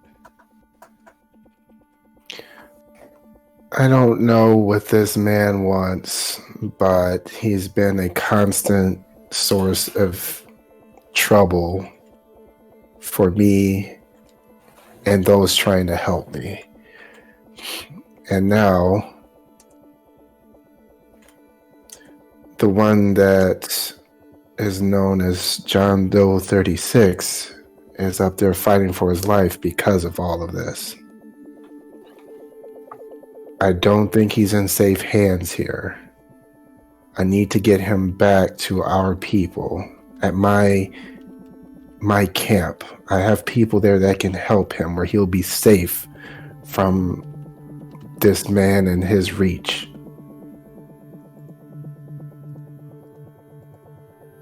Do you have a safe place to go?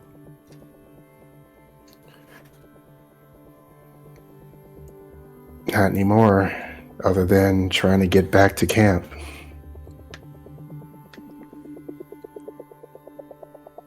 Which camp are you at? He gives the official name, whatever that one is. He's like, "Oh, I think the makers that you weren't from." Can't remember the name of it offhand now. The southern one, on the border of Arizona. He's like, that place got full on raided.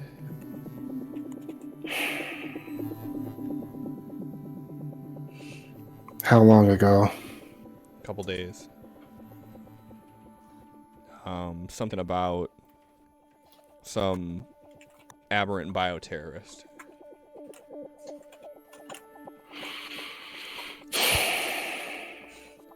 When the dragon was let loose here, everybody kind of went into full-on panic mode. They're gonna think it's him. Or pin it on me. They don't seem to be above such things.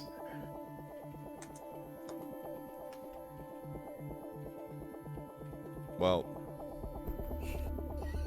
there are 2 officers outside the door right now.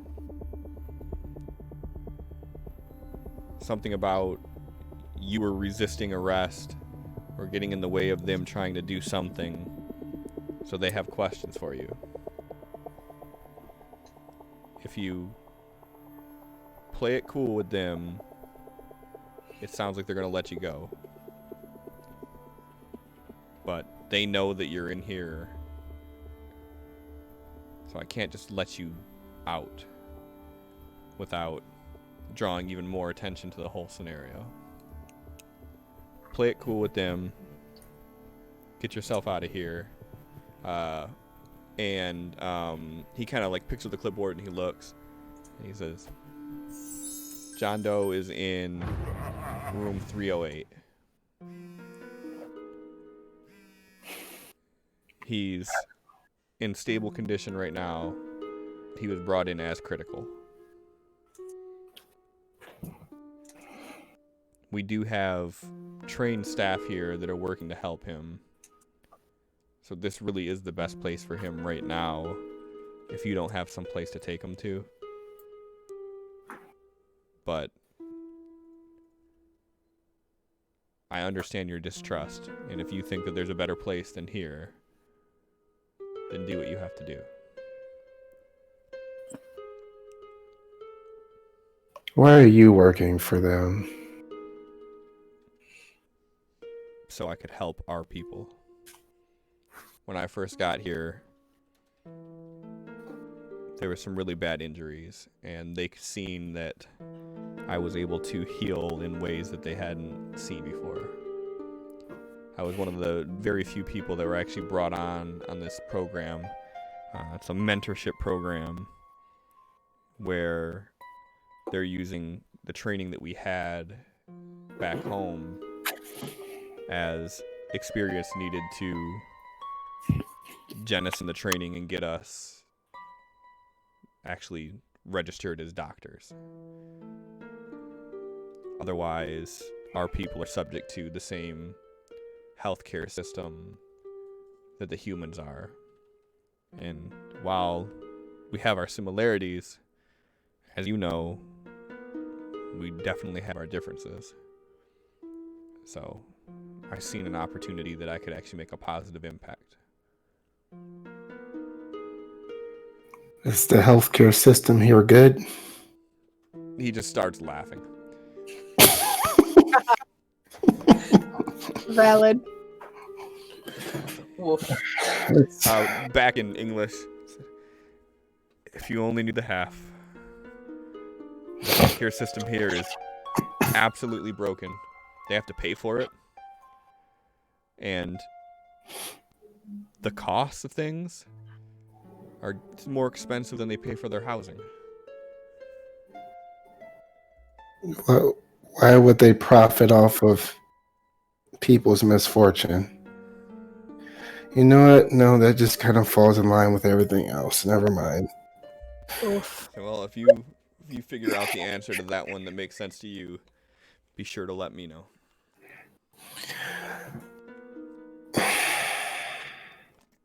But everything checks out here. If you're good to go, I can bring in the officers for some questions, and then other than that, you're all set. You're not giving away our secrets to these people, are you? He just smiles at you as he pulls out a card with his information on it. He says, "There's no secrets to give." Good. Takes the card. I'm ready to talk to their police. He walks over, opens the door, and he's like, everything checks out. He's a little dehydrated, but he's requesting to be released.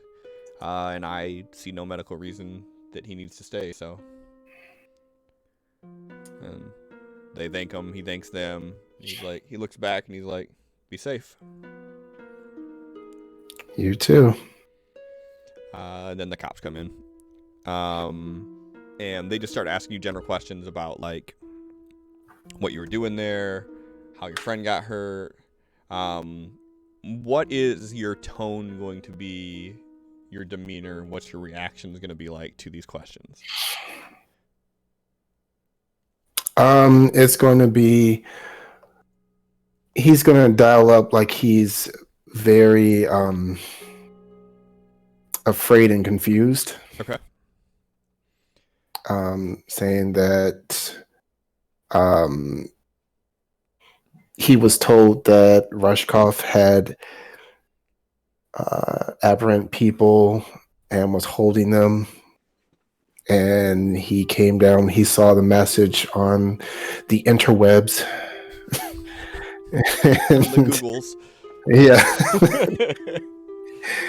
he tried to see what he can do to help when there was a lot of commotion, a lot of shouting and pushing, and then something fell from the sky and his friend got hurt. Okay. Go ahead and give me a performance roll. Let's see how well you sell this. Performance with that. You're gonna do great. Just like the umbrella. Hold on, let me check this card real quick. Oh shit.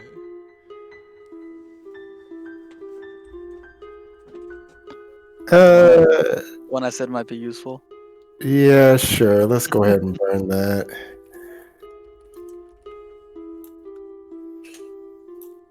And I'm sure I still have to manually put in the +2. Yes. Okay. Hey. That'll do. Go ahead and give me a roll on the reaction table with a +2, please.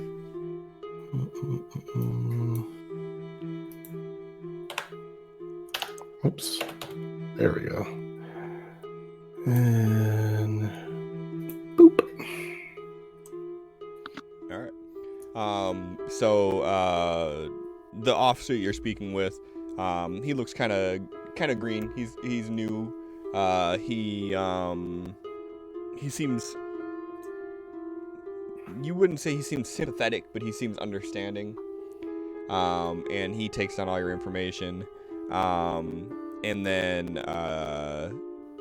he basically just asks a few questions as far as if you were involved in anything, and once he determines that you are not, he basically lets you know that he takes down your personal information and says that the LVPD may be reaching back out to you if there is any further information that implicates that you were involved in something more once the further investigations at the scene go through. And if there are, then they'll be reaching out to you, and then he lets you go. What does Tal do once he leaves the room?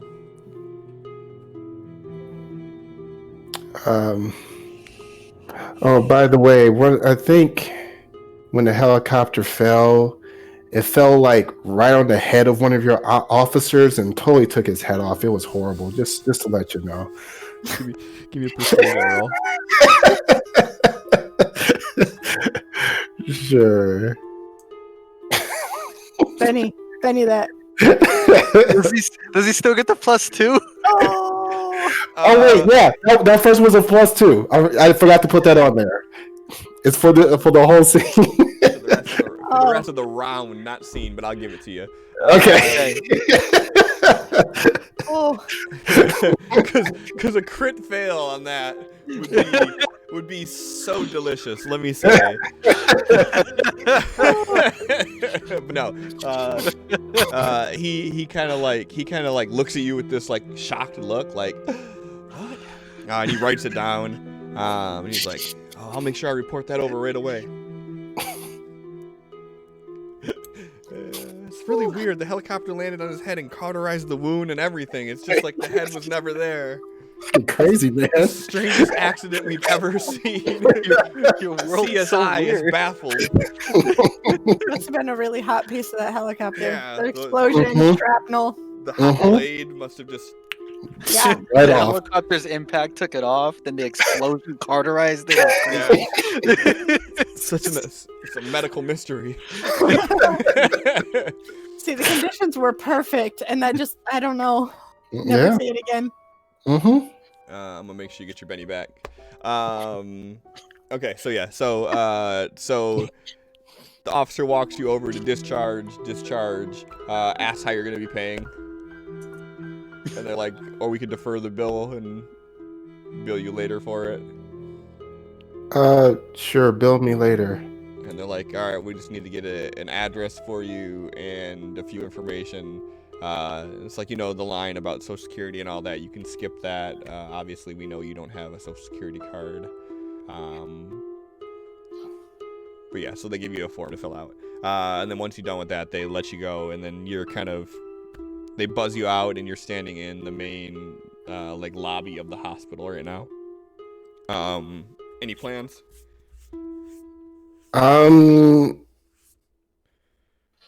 He's going to. Oh, Would Sophie be there by now? Man, did I say that Sophie's there yet? I just forgot about you coming, huh? Huh? I mean, yes. Huh? You think that I would do that? I think you would neglect to mention it just to see what happens, but it feels like he got out pretty quickly.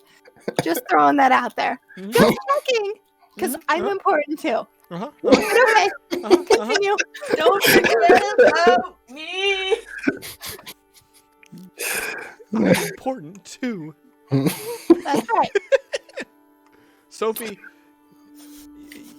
your cab got a flat tire on the way there. That's okay. I'll help him. I'll help him change the tire. Tal's going to ask the receptionist or whoever's at the desk if he can call a room. And he's going to try and call up to John Doe's room if they say yes. Sure, give me a persuasion roll. Let's do it. +2. Sure, you're just gonna push that card, huh? Yeah, yeah. It's technically still the same round. You didn't change the round. It's gonna get so useful. The most clutch card ever. She kind of like asks a few questions about like what happened tonight, and after you explain, she kind of like looks left and right, and she pulls out one of the phones. It's an old-fashioned phone, still has the cord and shit still on it, and she punches in some numbers for you, and then she hands you the phone. And the phone rings, and you hear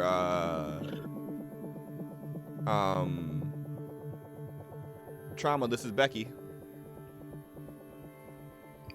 Hi Becky. Can I speak with the patient that should be in this room? Yeah, the patient's out for x-rays right now. Who is this? This is Dr. Benson? No, I am another doctor. Was just checking on his vitals. High or low? Hi.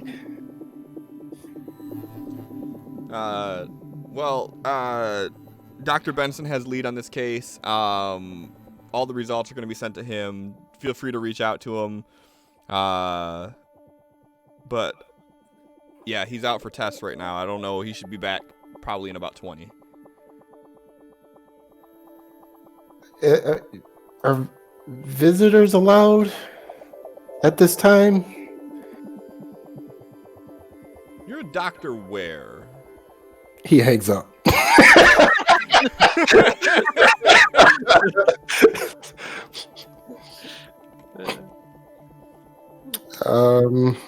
And he is The nurse at going. the desk, like, everything okay?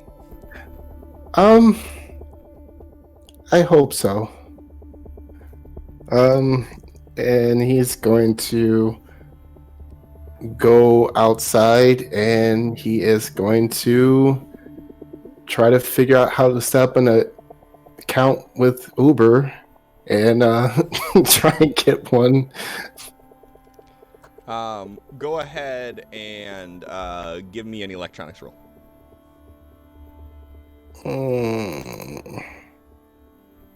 Okay. So you start fucking around with figuring out how the app works and all that jazz. Around this time, Sophie, your taxi has a flat. Felix, you're arriving at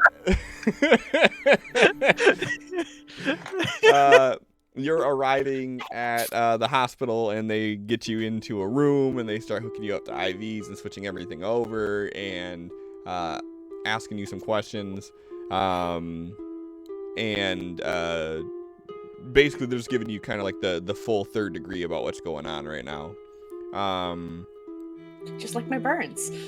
Yeah. Too soon. Buddy. His funny He's just cousin. like face down in the bed with a bunch of burn cream on his back, just like, yep. Nurse like, you seem really calm. This happens frequently to you? Oh, more than I would like to admit. She's like, all right, this is gonna be a little uncomfortable. Gotta rub some of this on your little bum bum.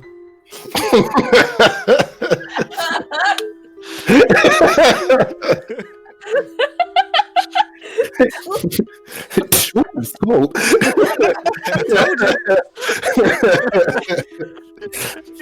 Why are you Wait, that's groping them? external use only. Where are you going with that? Who's the nurse here? Oh,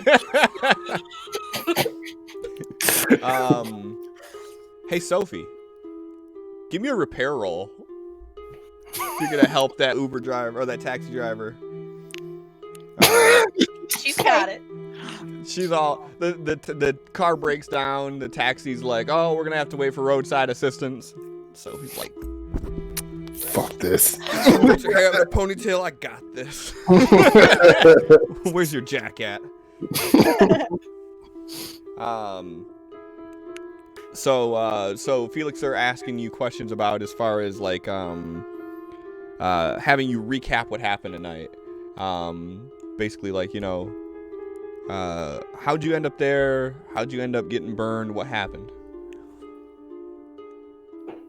Well, I was, at the casino doing normal casino things, and then a bunch of people ran in, and I kind of went to go try to hide in my hotel room, and then the fire alarm went off, and I tried to leave, and then as I was walking away, the helicopter fell and exploded and burns.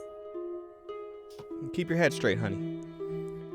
Go ahead and give me a persuasion roll, just straight.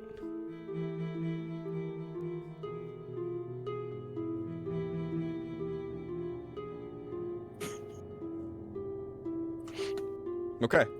No, I'm dragging a Benny. Oh, okay.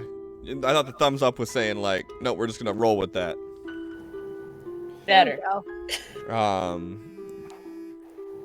She's like, oh my gosh. Did you at least win anything in the casino? Because that's some terrible luck you had. No, even more terrible luck. In the panic, I kind of just left everything behind. Oh my gosh. And how'd you get... Is this a bullet wound in your shoulder? The rioters were nuts.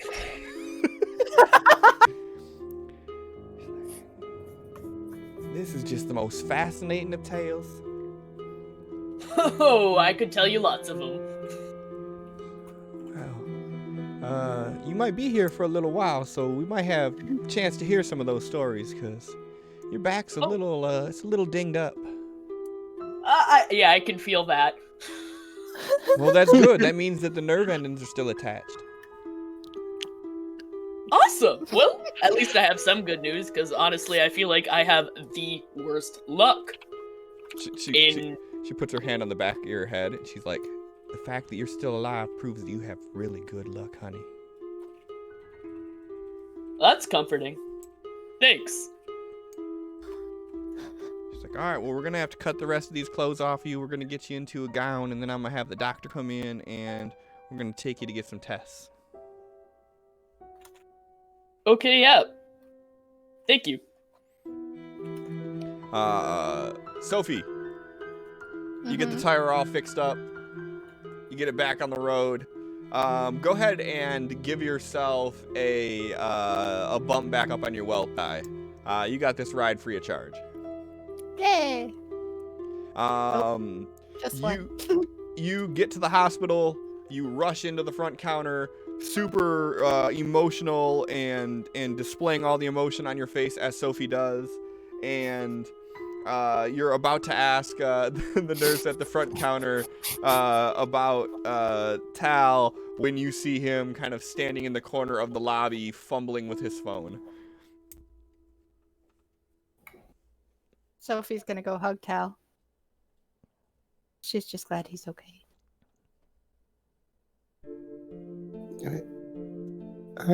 Sophie, where's everyone else? I don't know, but I'm really glad you're okay.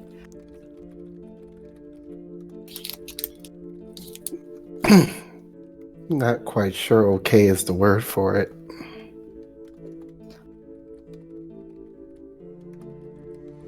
That's fair. How are you doing?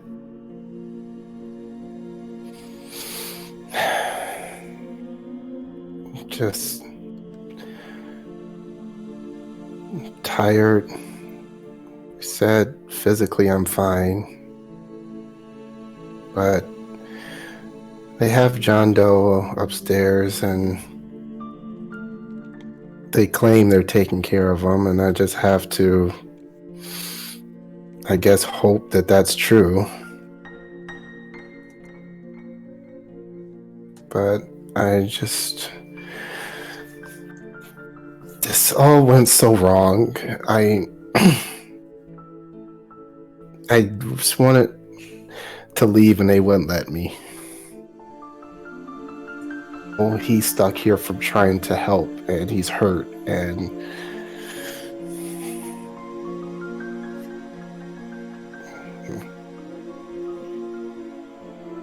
How about I go see if he can have visitors? See if you can see him, and would that help you?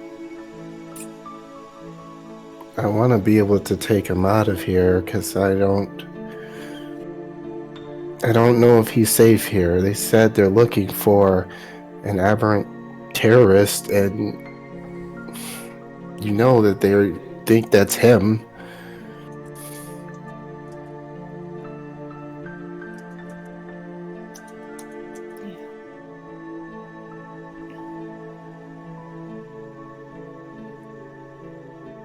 I don't know what to do, but I want to help you. What can I do to help you feel better or make the situation better for you?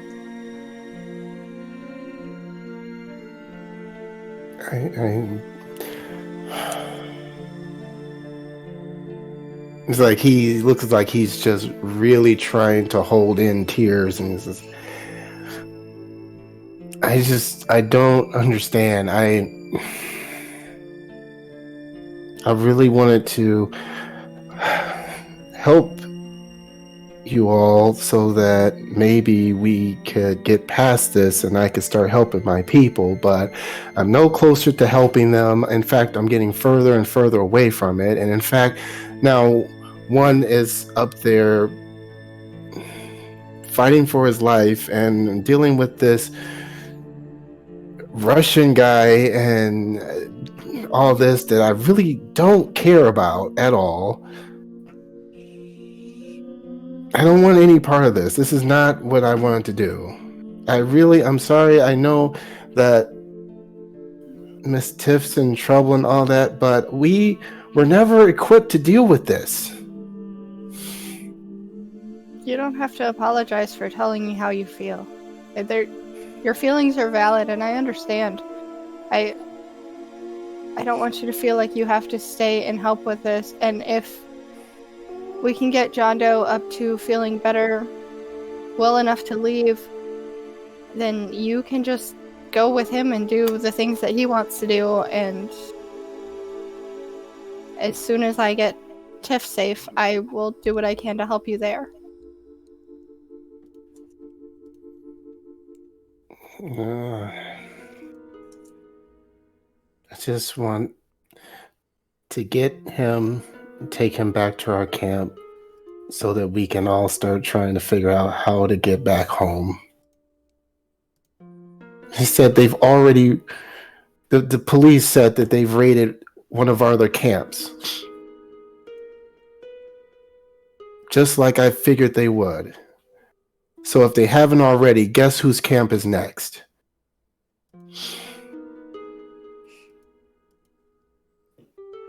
I can't wait around anymore. I can't deal with these. human issues with these power tripping Russians doing stuff just to show that they are big or whatever they need to do. I've got more important things. I can't. I don't feel like the more I learn about humans, as curious as I was and wanting to know more, it's like the less I want to know. And I feel bad for feeling that way.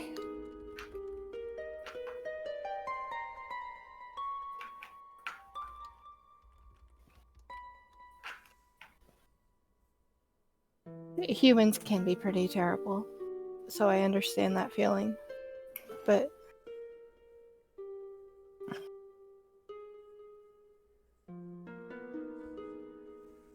do you know that they charge for medical assistance here?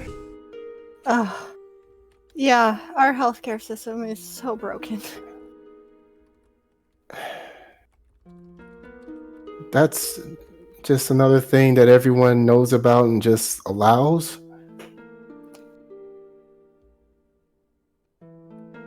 A lot of things that are wrong with what happens are... We just don't have the control over it. We don't have the power to change it.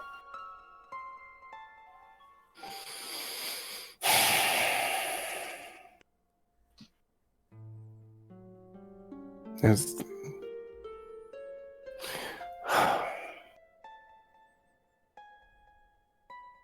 I think that's one of the biggest differences in our people.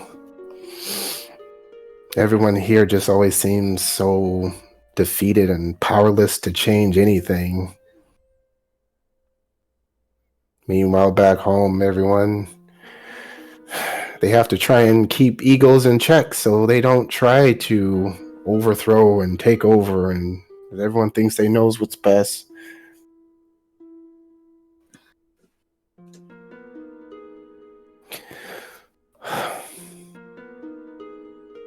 Anyways, you were saying you could maybe see if they'll let us visit him.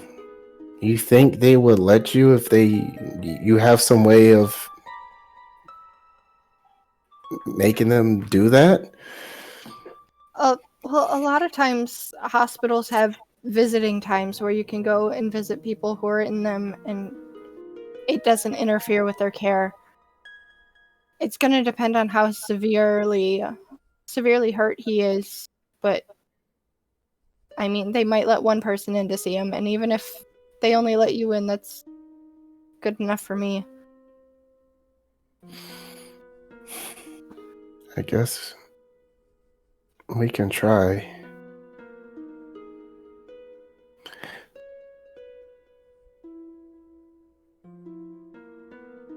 Do you know what room number he's in?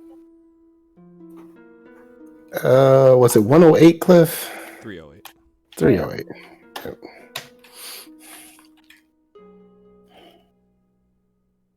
Okay. Do you want to wait here while I go talk to the nurse at the front desk about it? Sure. Okay, I'll be right back. And she's gonna go walk over to the desk and...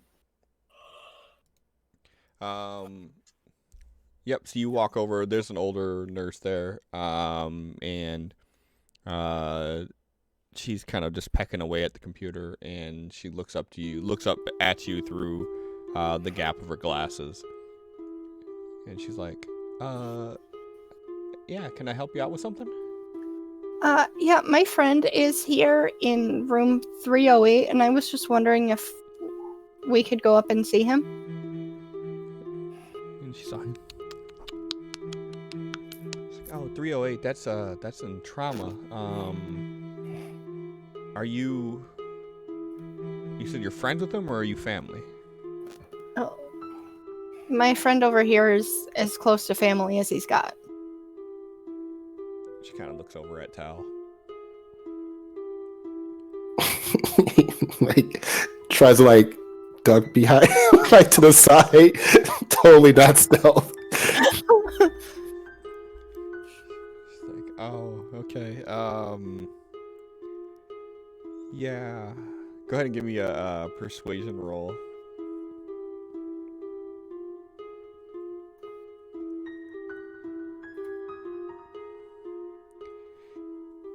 She's like, yeah, he just called up to there, and they said that he was getting some tests.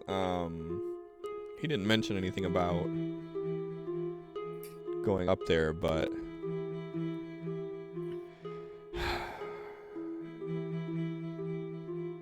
you know, they don't have proper protocol for Aberrant and how to handle these type of situations, and it's like, whose friends, whose family, do they have anybody left even here?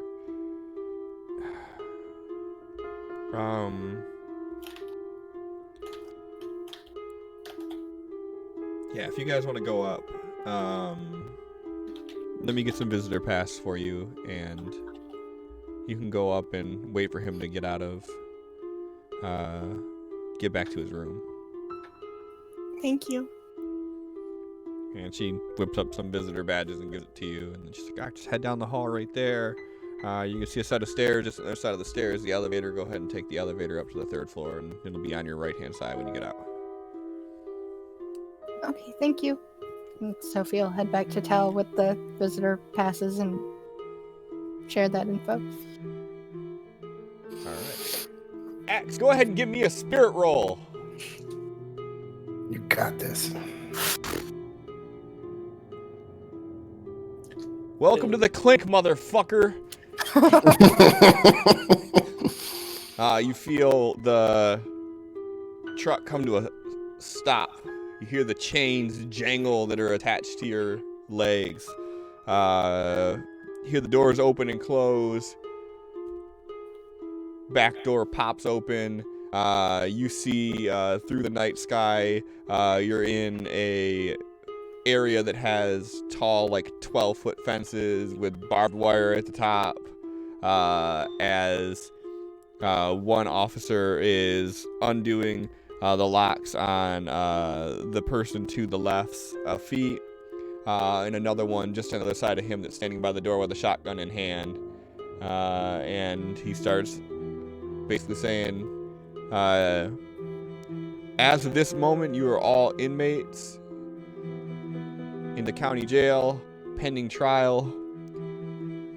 You've all been read your Miranda rights. You will get your opportunity to make a phone call once you get checked in. All your personal belongings will be stored into a bag with your name on it that you will get when you are released. And uncuffs the first line of 4 people, you being the tail end of that line. And he kind of ushers you out, and after you guys all get out, he starts undoing the chains on the other side, as another officer walks you all into the station, single file, and you guys all individually get booked and checked in to county jail.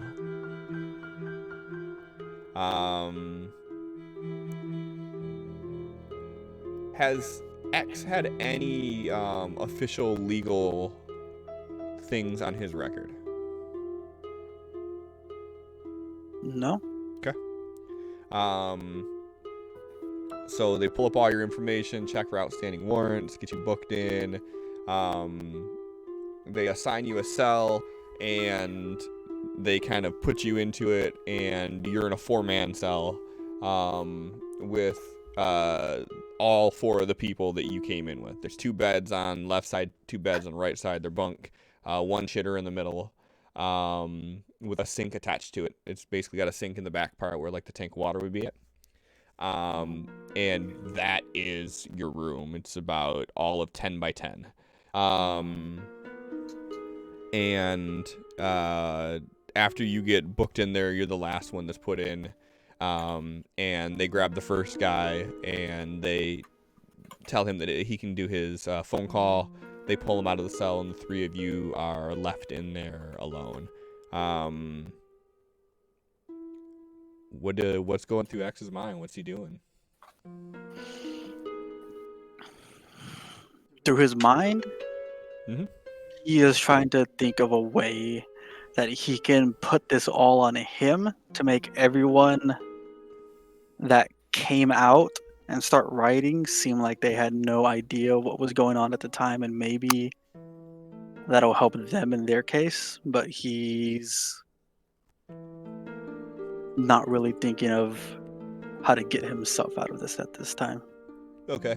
And have you put any thought into what you might try to do to put all that blame on X? Come clean that he's the one that put out the video on the website. Okay. So you're gonna basically admit to everything. That's what's going through his head right now. Okay. Is he talking to anybody there? Is he keeping to himself? What's his demeanor and everything? Mainly just sitting at his bed with his back against the wall and his hair like in his face. Did you get a top bunk or a bottom bunk? Probably a bottom. All right. So one by one, everybody gets their call, and it is your turn.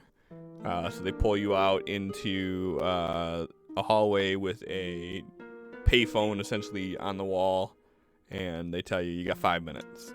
Who are you calling? I'm not calling anyone. So you're declining your phone call? Mhm. Okay. In that case, if you decline it, they don't even bring you out of the cell. All right. So when you decline, they say you don't want to call a lawyer or anything like that. Otherwise, you're going to have a state-appointed one. That's fine. He chuckles. Turner. Okay. Turner. Attorney at law. Okay. So, yeah. So, Tal, Sophie, you make it up to 3rd floor. You make it to 308. Completely empty room as of right now. The bed's not even in there. After a few minutes of waiting, you hear the squeak of the wheels as they bring the bed in. And you see John Doe unconscious on the bed with some IVs hooked up to him. He's got a bag of fluid and a bag of blood attached to it.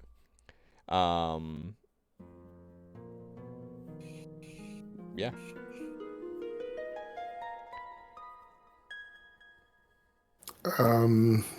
Is there like any nurses tending to him right now, or is it just him in there right now? After they get him all situated and hooked back up to the main machines and everything, they let you know, like, he might be out for a little while. He's lost a lot of blood. Looks like he got into a pretty bad altercation. And then he says, you're not supposed to be in here this late, but as long as you don't get in the way of any of the nurses or anything coming in, then you can stay as long as you need to. Okay. And then they walk out.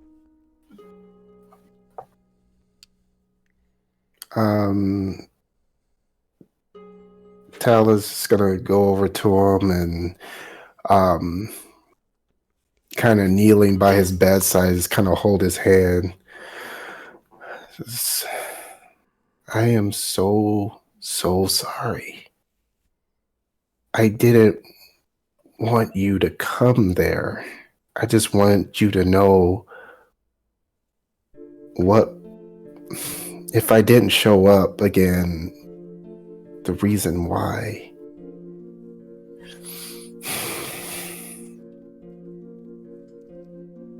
I know you can't hear this right now, but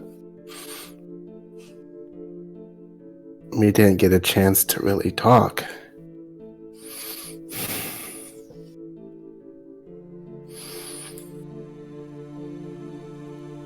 I will make this up to you and our people. Gotta make this right. And And he's going to look for like a notepad, and he's going to write a message on there.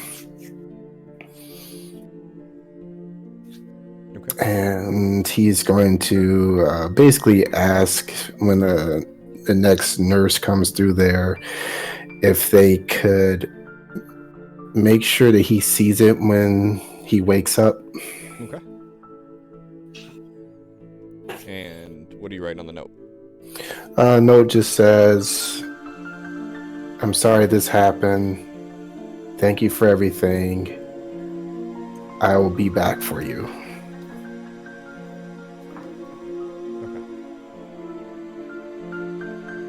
Okay. And are you writing it in English? No.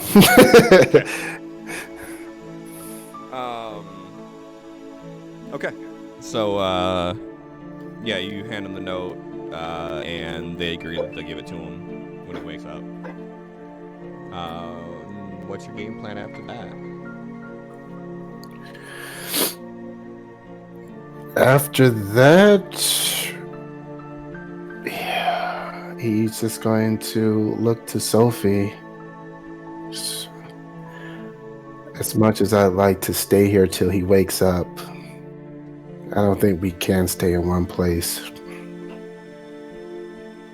We can give the nurses your phone number, so if anything changes or anything, they can call you.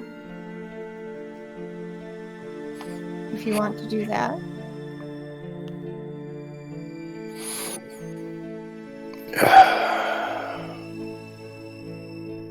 Yeah, I guess I can do that.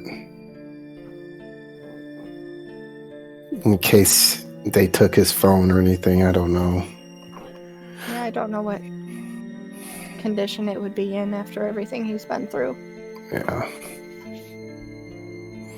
So he's going to add that to the note, his phone number, and then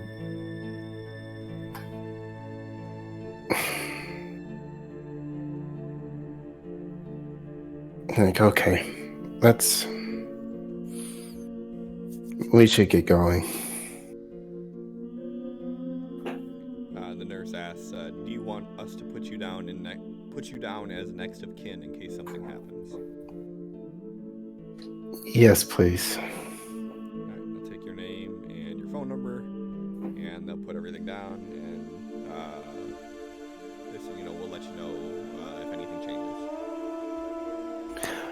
And if anyone else comes by saying that they're family, they're not. She raises an eyebrow at you.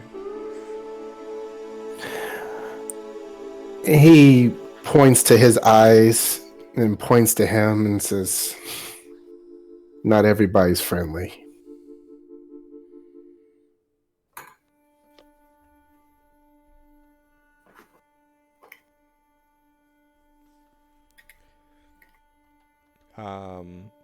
She kind of gives you a awkward nod, and she's like, "Okay, we'll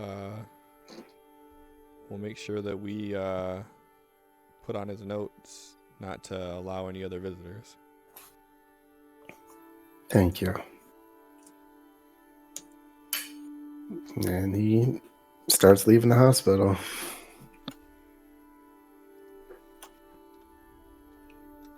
Sophie's just gonna stick with Tal. Make sure she can be there for whatever he needs. All right. What do you plan on doing, like, after you guys head out of the hospital?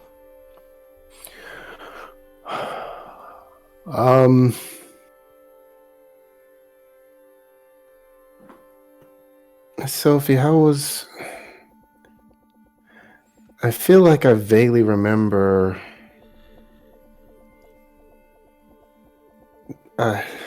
during all the commotion, Mr. Felix disappearing in fire. Yeah. Last I knew, he was loaded up into an ambulance, and I called some hospitals, and I think I know where he might be. but I knew for sure where you were, and I wanted to get to you rather than just everybody being by themselves. So if you want now to go back to your reservation or meet up with any of your people, I totally understand. But now I'm going to try to find Felix. I don't want you to feel like you have to stay. Because, as you said, these human issues are so far away from what you are trying to do. I don't want to pull you away from something bigger for something that...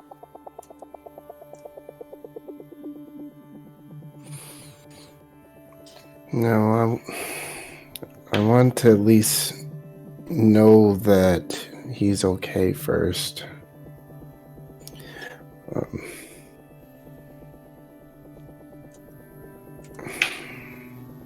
I do have your phone number, though.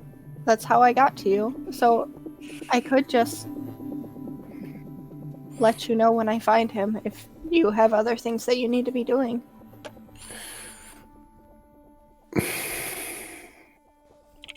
I mean, I guess so. And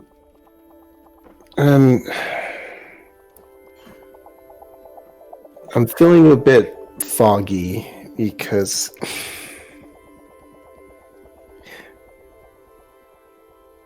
I didn't explain to you before all this, and I may have already explained this, but there's a mind state that we've been trained to go into during like intense combat situations. Did I tell you about that?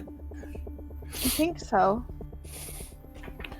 Well, it kind of separates my memory, so I like everything that's happened is kind of really foggy right now. And I definitely just at this point remember waking up and getting pulled into an elevator, and that's pretty much where everything starts kind of getting more clear. Did we at least accomplish what we were trying to do?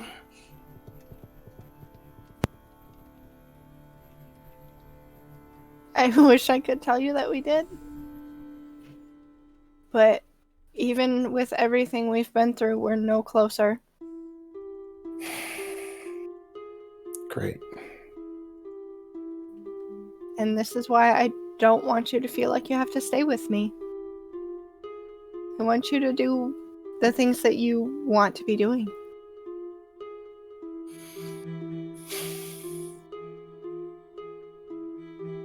You don't have any family here in Las Vegas? Not any who would understand what I'm doing. They weren't affected by the essence, and they wouldn't understand me wanting to find people that I haven't known that long. My family is very... well, not very accepting. Unless they've known you for generations. You know, families who've known families forever. It's hard to have them open up to you.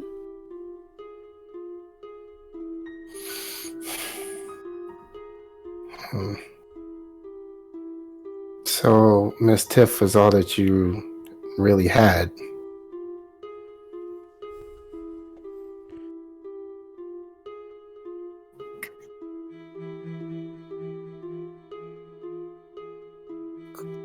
Cliff, you're killing You unmuted. I'm still talking to you guys. Sorry.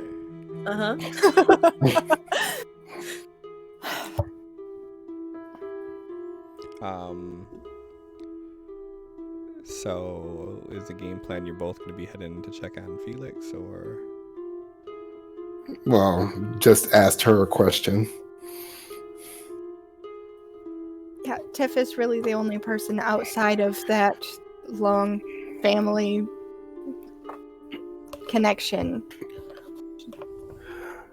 She kind of gets me outside of that. But she Okay. is not your obligation. I am not your responsibility. Your people need you. I understand that. Yeah. But I made you a promise that as long as I'm around, everything's going to be fine. And I intend to keep that. And if Miss Tiff's gone and you don't have family here, then I'm the only family that you have for right now. So let's go find the rest of our family.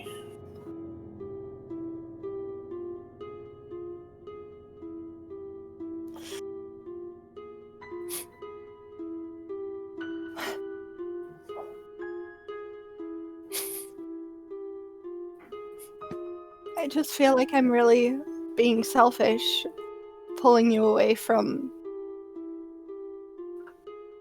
You keep telling us how you want to help your people, and we keep dragging you into our human bullshit, and I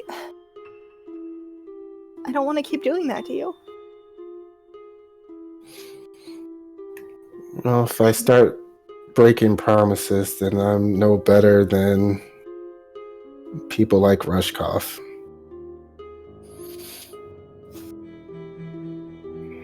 But Mute, motherfucker! Damn it! Yeah. No! Well, what the fuck? I have the mute button hit, so apparently this shit's fucking up. It is. You keep like killing the vibe here. It's all I'm sad sorry. and melancholy, I'm and then sorry. you're like, I'm sorry.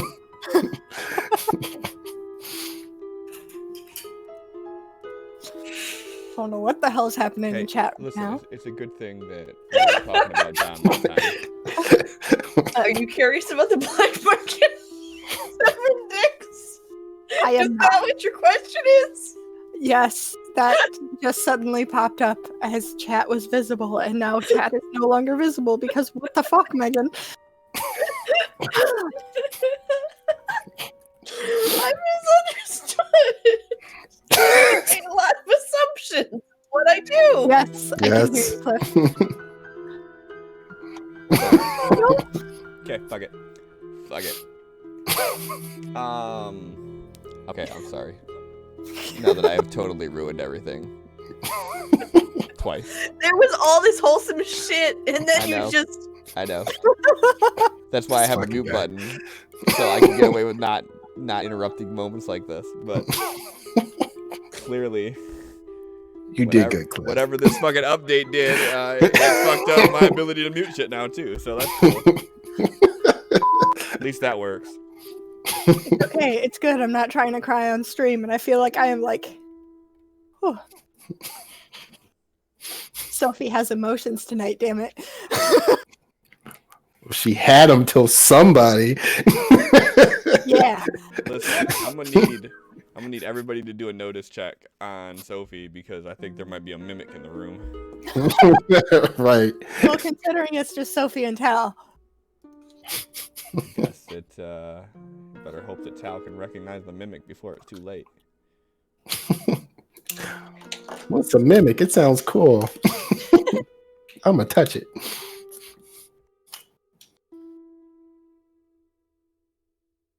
Now it works, fucker. So yeah. So now that I so rudely interrupted,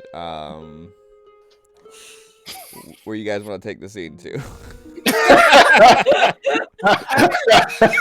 So Sophie's plan is to try to go to Desert Springs. That's the place you said? Yep. Okay, so Sophie wants to go there, but she doesn't want to drag Tal with her because overhearing what she was saying to John Doe kind of broke her heart a little, and she doesn't want to put him through more of that. Right, but we already know that he's not going to let you do that, so. So I guess Tal's going with Sophie. Why? I don't understand. Like, Sophie can handle shit. Yes. But he made a promise. But that's the beauty of our communication devices. I can contact you immediately. So if you need to be somewhere else, I can still get a hold of you. And that would normally be fine if there wasn't some power tripping Russian after you.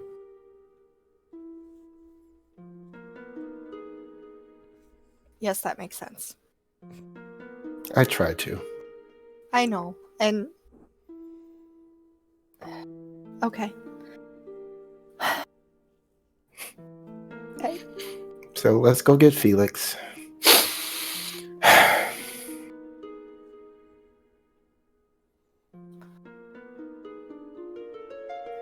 Okay. So, did you ask the taxi to stick around, or are you guys calling some other form of transportation? We'll just have to find another one. Did Tal ever get Uber working? Shall I roll again to see? Sure.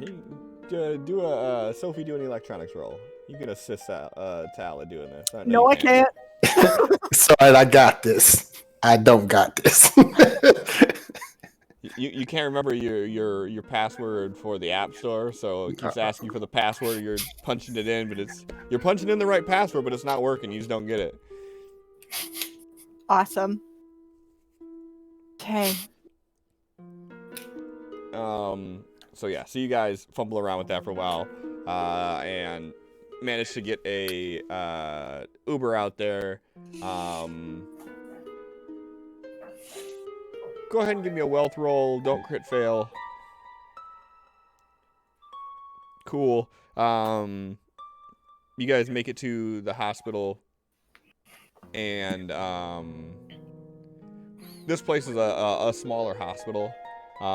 Really clean inside, but it's just tiny. It looks like it only has a single story.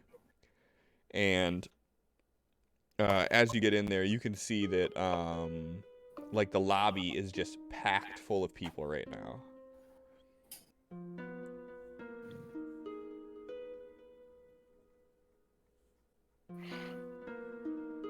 Gonna try to make my way to somebody at an information desk or something. Okay. Yeah, you gotta wait in line to get up there to speak with somebody, and by the time you do, they're like, are you here for an emergency? No. I'm here looking for someone. Okay. Do you know what room they're in? I don't. And what's your relation to the person? I was there when he was hurt. Okay. Wait.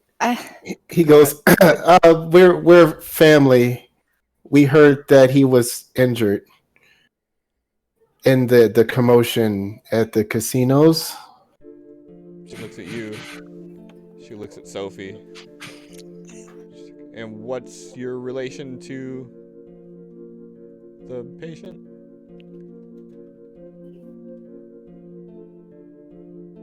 Is she looking at one of us in particular asking this? She's just asking.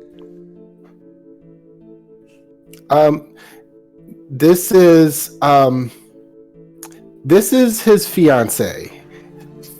And I'm his brother-in-law, future brother-in-law. How does that work? Yeah, yep. Give you a persuasion roll. Sophie does not get to help because she was quiet. God damn it.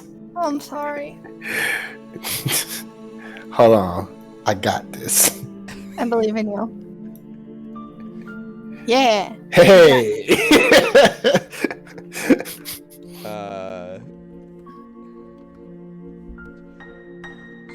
She's like, she looks at you for a second. She looks at Sophie. She's like, if you're his fiance, lead with that next time. I'm sorry. It's new and it's a stressful day. I'm sorry. I understand. It's crazy here anyways. She's like, yeah, hold on. Taps away and she's like, yeah, it looks like he's in room 96B. Head around here to the left, go all the way down to the end, turn left. You'll see the signs for where it is. He is sharing a room with somebody else, so make sure you guys are quiet in there because everybody's, trying to sleep. Okay. Thank you. Thank you. All right, next. And we're gonna follow those directions. You guys make it down to Felix's room, and as you walk in, you see Felix, who I assume is probably passed out at this point. Is Felix able to sleep in hospitals? What floor is room 96 on? Single story facility. Oh, then he can sleep. Okay. If you wouldn't have got rerouted, you'd have been in one of the big hospitals, and then who knows? And then there would be no sleep. But yeah, so okay, so you guys get to the room, and you see the first bed there. You walk in, and it's this old white lady. And you're like, yeah, that's not Felix. And then you go to the next bed, and you see Felix, and they have him laying on his stomach, and they have this blue sheet over top of him. Instead of the white cloth one that's on the lady, this one is more of like a smooth consistency to it. And for best you can tell, he's sleeping when you get in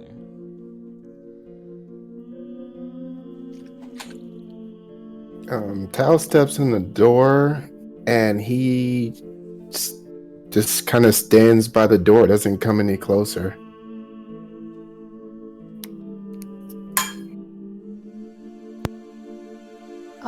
Sophie's gonna scoot a chair up near the bed. If they're claiming she's his fiance, she's gonna play the part. She's gonna grab his hand, sit next to the bed, and say to Tal, we found him, so if you need to go, I'm not by myself. Give him another opportunity to go and help his people. I mean, again, crazy obsessed Russian. If him and his men were to show up right now, you'd technically still be alone. Hey, Tal, give me a D6.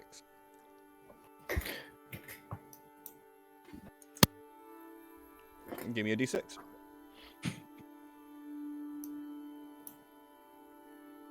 Oh, that rolled right off. There we go. You restore 8 power points. Ooh.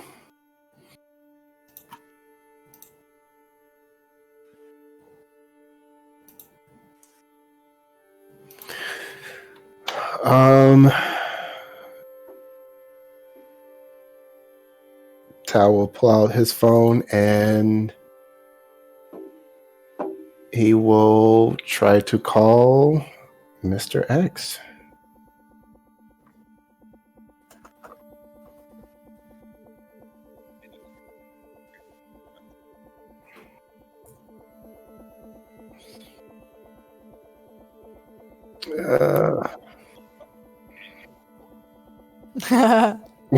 It's not even set up.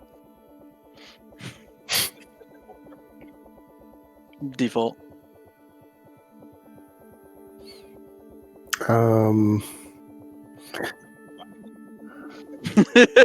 Hello, you have reached 9, 7, 8, 4, 2, 6.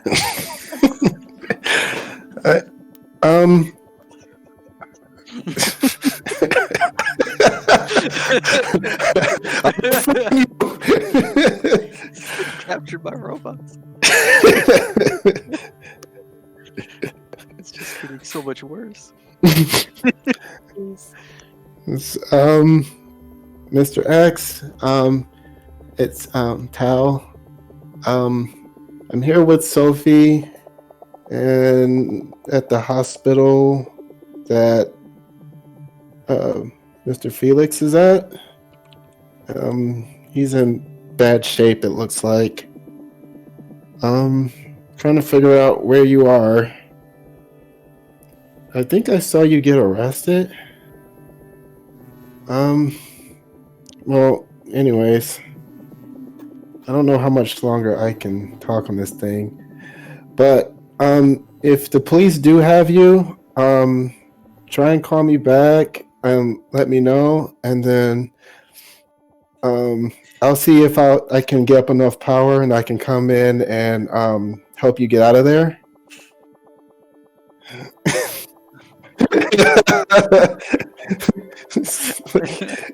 It's like confused and just hangs up.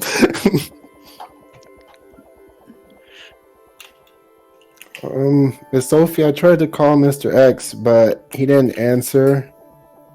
And some sort of robot message said to leave a message, and so I did. If he was put in the back of a SWAT van and taken, he's not going to have access to his phone. I don't know how long it'll be.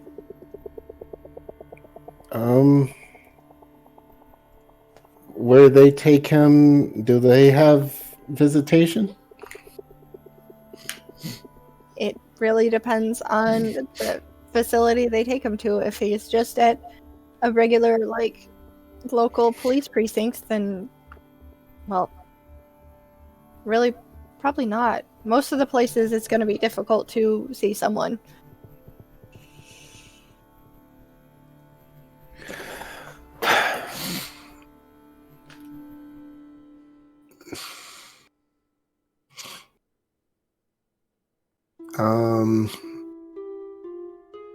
Tal is going to take a few steps closer to Felix's bed, and he's looking like really apprehensive about approaching.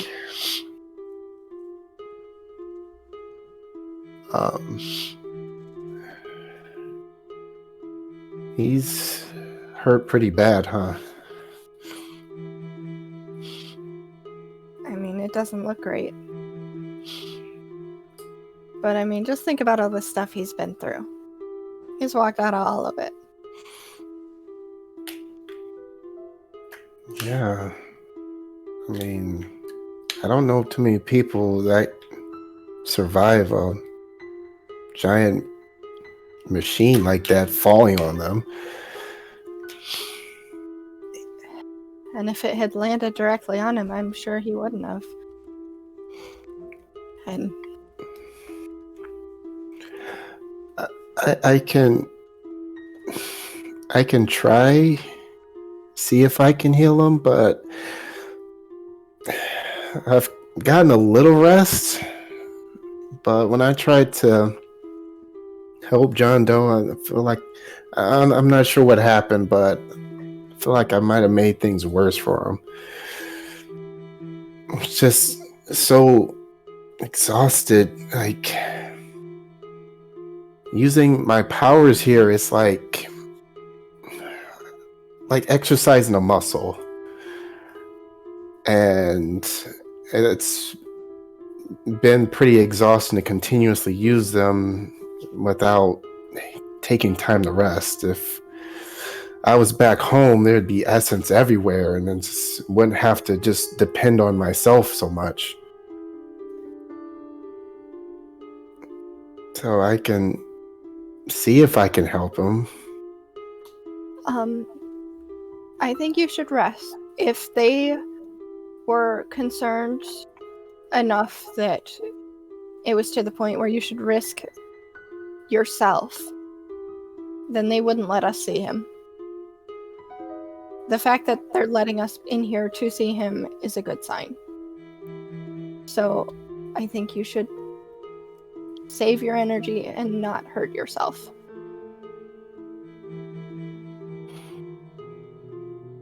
Why was he not able to get away from the explosion?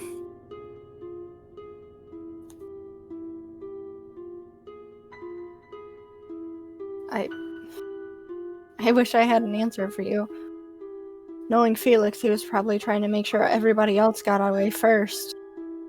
Him and his hero tendencies.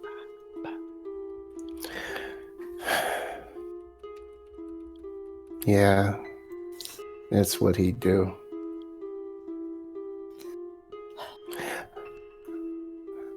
I want to try and help him.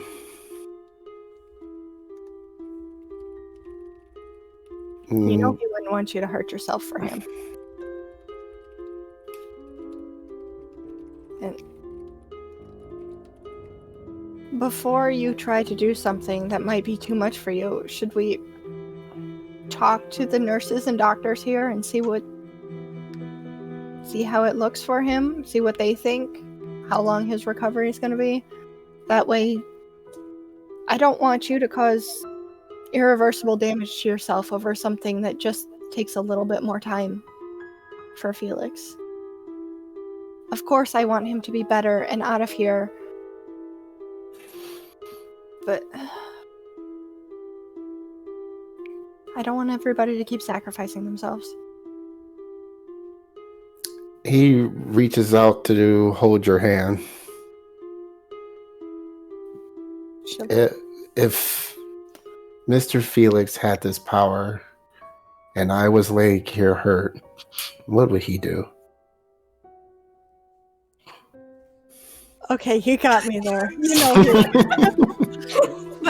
he He go box some dude in the parking lot. Tal's in here and it's all my fault. Take this old lady in the next bed.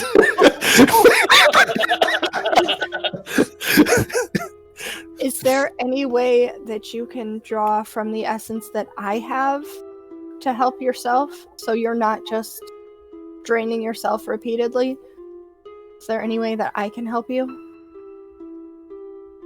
I've never tried something like that. You think that's something that we can do? Honestly, I have no idea. But if you're having an issue with the amount of essence that you have access to, and I have it, and I don't know how to do anything with it. Miss Sophie, I've not seen you put your mind to a single thing that you have not been able to not only accomplish, but excel at. So if you say that we can do this, then it's a done deal. I appreciate your confidence in me, but this is something so far beyond anything that I've even tried. Mm-hmm. And how many times have you tried any of the things that you've done since you've met me? I guess a lot of it has been pretty out of the ordinary. But those are all normal, average human things. This is not a normal human thing. Out of the ordinary, but yet you've been extraordinary the whole time. So, can we do this? If you say yes, I will believe you. We can do this.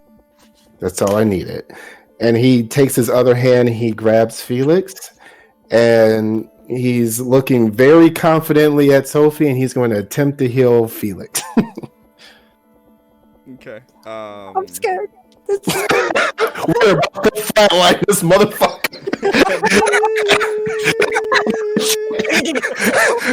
Quick, Sophie, we didn't do it. Let's run. Grab the car. We need to hurry up and have it not be my turn. So Sophie, mechanically speaking, really can't help. So is Tal gonna like Tal's own confidence thing?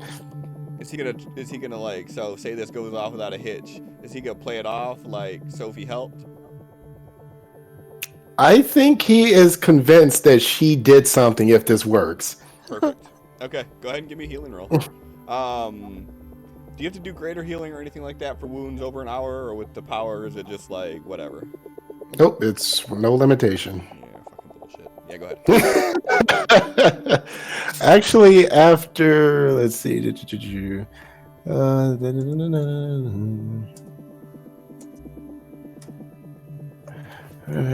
Preparation. Oh no, that's for something that's really way the fuck out, which is not really here. What's greater healing says? Greater healing can restore any wound, including those more than an hour old. Yeah, so you would have to do greater healing. Healing removes wounds less than an hour old. Ah. Yep. Okay. I was reading the wrong thing. Oh shit. Okay. So it's 13 points total. Fuck. So you'd be rolling this with a -5.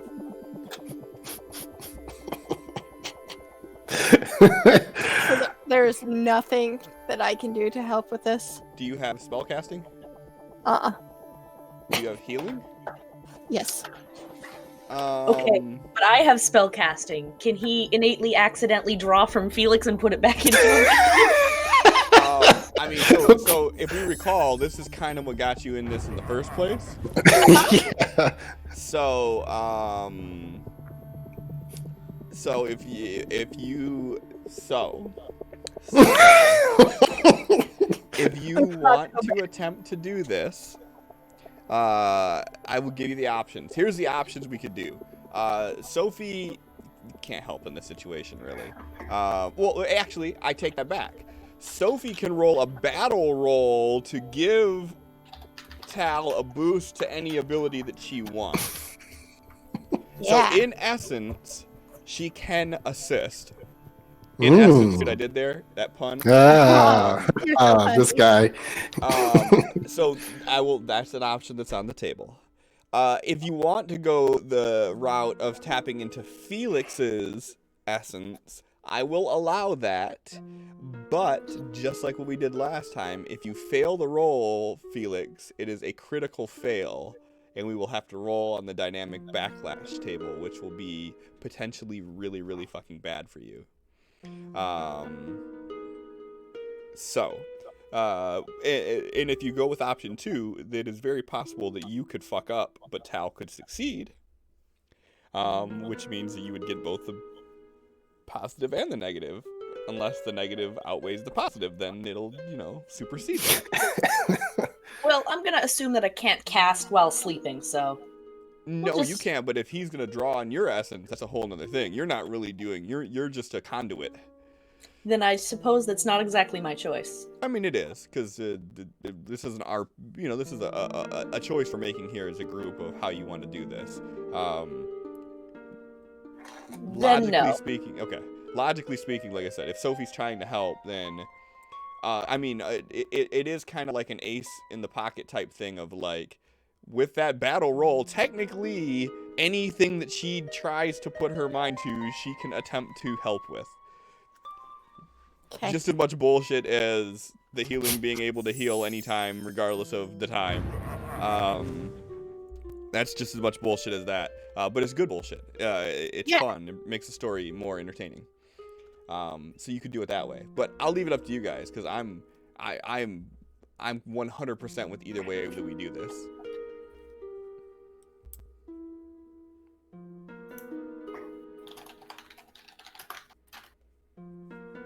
Well, Megan, it's your character.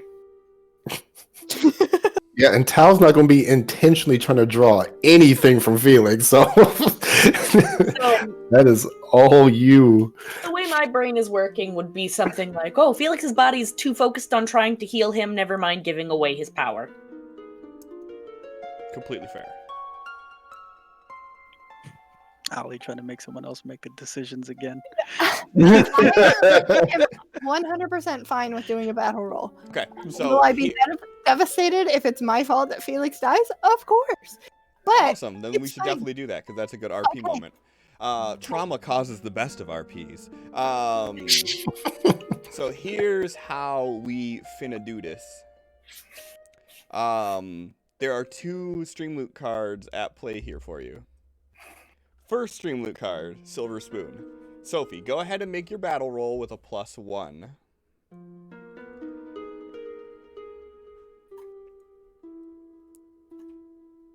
Cool. Okay. So, Tal, you get a +2. But the other half of Silver Spoon is everybody else rolls with a -1. So you only get a +1. But they also play Joker's Wild on you, so you get a +2. So you're rolling it with a +3. okay, this is good. We can do this. But it was originally a -5, so isn't that still a -2? Yes. Okay. Hey, -2 is much better than -5. You're right. And because you're using more power points than you have, if you fail, But I'm not tapped out. no, it doesn't matter though. If you're using more power points than you have, if you fail, it's still a crit fail. That's RAW. So if you fail, it's a crit fail. But if you succeed, it's gonna be so good. It's gonna be great. Almost as good as if you fail. Tal, you got so this. good. Either way, I'm really Listen, this excited. motherfucker's rolling with a D12, okay? Right. A -2 on a D12 is That not has that been- bad. Dick last session. And then just because I am an asshole, I'm gonna go ahead and do my warning for you. Don't roll a crit fail. But any fail is a crit Well, fail. it's just fuck now that he said that. No, Yeah, anything that below anything below success is a crit fail. Right, but if you naturally crit fail, it's worse. totally fine. Sophie is helping with this roll. Yeah. Sophie's rolls are amazing. It's Yeah. gonna be great. We Yeah, got come on, believe John. you. Put her ass down. This is what she needs. Well, now you guys fucked it up. Now that you said that, he's gonna roll like a 30. yeah. This is awful. I don't like this. Hold on. Before we do this, this is way too good of an opportunity. Let's throw up a poll for chat. Okay, if you're doing that, I gotta pee. Yeah, go ahead. Heathcliff says, though Sophie could use a raise to still get a +2. No, she can't. She already got a raise on her battle. She can't use another raise. Right. So, nah. All right, here we go. Will Tal succeed in healing Felix? Blues are yes. Pinks are no. You have 1 minute to make your predictions.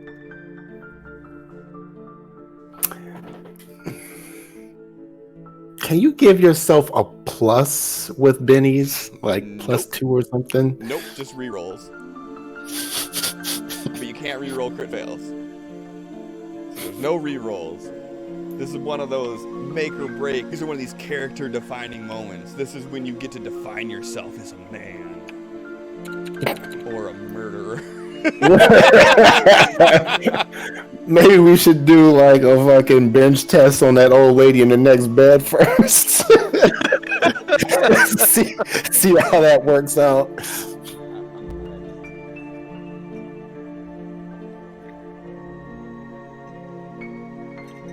Alright guys, we got about 10 seconds left. Go if you haven't voted. Go, go, go, go, go.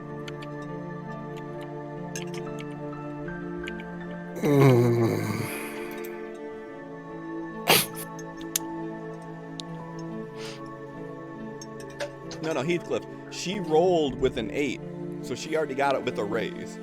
So because she hit an 8, she has the raise. She can't use a raise on a raise. So she already did what she was supposed to do at raise. So she offered the most that she could offer to Tal for this. Oh man, did I miss the You whole did. sad? Wait. Heathcliff said the silver spoon was supposed to give her a -1 and a Tal a +1. I thought that it was redeemed on Sophie. Nope, it was Oh used no, on- okay, yeah, I'm sorry, I misread that. Okay, so then. Well, I'm gonna use a raise. Okay, so you use a raise. Okay, so now Tal, you're rolling it with a -1 then. Okay. Why do I Instead still of a not feel -2. And just so you know, no pressure. 58% of chat said that you are going to succeed. So no pressure. I can just roll a 6, or I can just roll a 5 or higher. Just don't roll a 1, a 2, a 3, or a 4, and you got this. If you roll a 5, a 6, a 7, 8, a 9, a 10, 11, or a 12, you win the game. Okay. Megan. Love you. She's So- already got her next like 3 characters written up. It's fine. Sorry We about won't miss your Felix. character. Boo. Yes. Whew. You Okay. got raises. You can use a raise. I don't Yeah, think I'm gonna use a raise on that if we have any left. You have 4 raises. Should But have. why? I only have the one wound. Oh, you do? Yeah. Oh, never mind. Well, raising anyway, motherfucker. Take it. All right. So you have 3 raises left. So you grab onto Sophie's hand. You put your other hand on Felix. And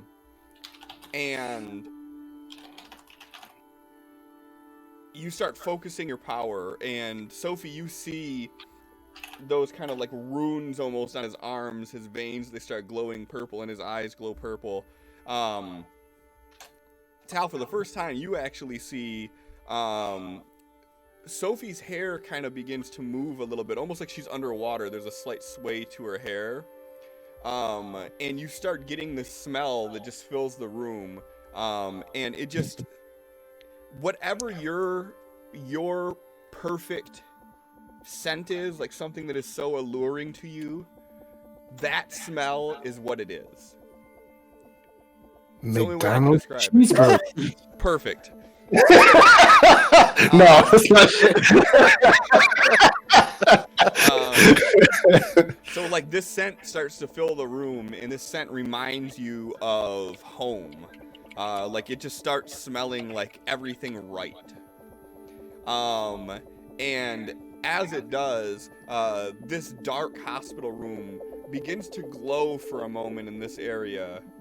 And you all can see this light illuminating underneath this blue sheet. You can kind of see the silhouette of Felix's naked body under this sheet, kind of glowing out. And you begin to feel him move underneath your hand.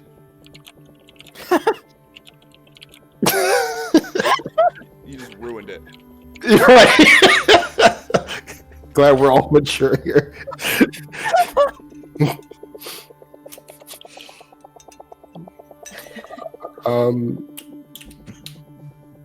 Feeling like Felix moving, like he's kept his eyes locked on Sophie the whole time, and you just see like a single tear like coming down his face, and as he like just feels like this has worked, he's just going to hug her real tight and says, "Thank you for believing in me." She's gonna hug him back and try to say anything, but she's just like amazed, and she can't talk. She's about to cry. It's fine. Just having a religious moment. Understandable.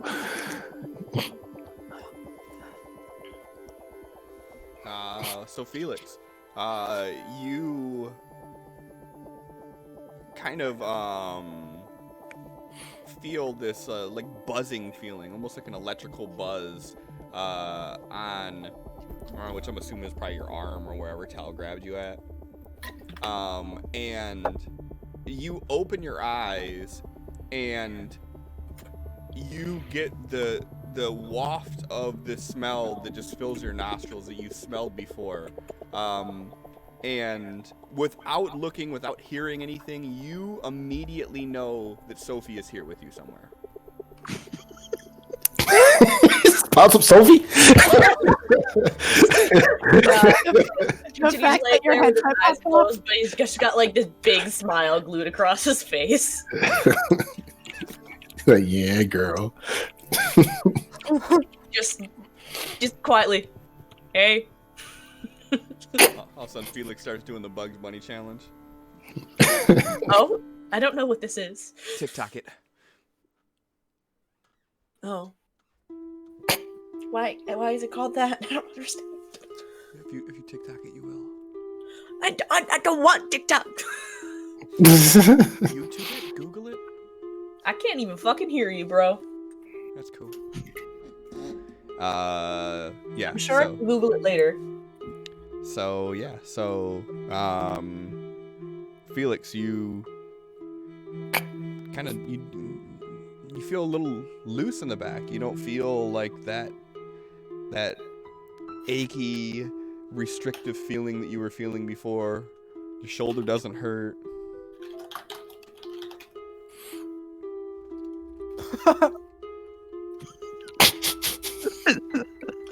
And just based on reactions where he knows the smell of Sophie, he just kind of like laid there with his eyes closed, smiled and said hi, but didn't really get much of a reaction. She would have like squeezed his hand because she's still holding his hand through all this, I'm assuming. And said hi. And from knowing that he feels better, he goes, "Hi, Tal."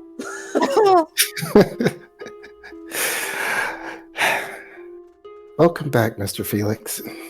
Where's Mr. Grumpy? Apparently the FBI has him? Or SWAT? SWAT. That's what it was. Yeah. I'm still learning your acronyms for your different police. All right. Well, I guess we take care of that later. Yeah. You went in one ambulance to one hospital, Tal went in in an ambulance to another, and X went in the back of a SWAT van to wherever the hell they're going, and I knew where Tal was, so I went to Tal. Then we found you. Then Tal, unsurprisingly, was able to do this. Yeah. Well, with some help.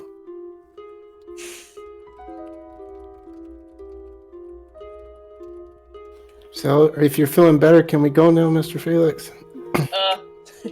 Well, I don't exactly have any clothes on, so I'm gonna say I'm not getting up right now. He's got a boner. I have your hero pants in my backpack. Oh, perfect. There you go. I also probably need to be properly discharged. Well, we'll tell them that you're fine on our way out. That's not how it works. We can... you could use your little nurse call button. Or something. Or if you want to just rest for a while, we can figure out what we're going to do from here. But, Aren't they going to charge, like, a lot of money if you stay I don't here? plan on... No, like... I'm gonna... He, like, reaches over and he presses the button. He's still holding Sophie's hand. He's just like, he's like, I'm just gonna let this happen. You're pressing like the nurse's button? Yeah. Okay. After a few seconds, the nurse walks in. Like, is everything okay? Everything's actually a little more than okay. I feel fine. My friend here is good at the whole healing thing. If You two are probably gonna have to leave. I think that he's suffering from the morphine right now. He's a little high. Oh. It's completely normal for it to happen. Yeah, we got him pumped up on a pretty good amount because of the burns on his back. Mr. Felix, doesn't high mean you were taking drugs? Felix just kind of like grabs the sheet and he pulls it down a bit so they can see that like there isn't really okay, not over the point where it's like look at my booty, but like Aww. but like down enough where it like exposes his like back where he'd be like, look, the burns aren't bad anymore. I'm fine. It's kind of like, give me a few minutes to get a hold of the doctor. Thank you. She kind of scurries out of the room. Mr. Felix, I really think we should go fast. They're gonna have questions that I don't want to answer. You don't have to. You can leave. I'm all set. I just want this properly closed out. Trust me, my sister would kill me if I left a hospital without following protocols. Okay, he pulls out his glasses and puts them on. I'm gonna go wait downstairs, or no, at the front for you. Because I don't. Just don't tell them anything about me. I don't want to deal with that. And he hurries and leaves the room. Okay, I'll... Sure, yep. Felix just kind of looks at Sophie and he goes, This is the first time we haven't been running and you've held my hand. See, we got in here because Tal told him that, it doesn't matter. She kind of starts to pull her hand away. Like, just, I don't know.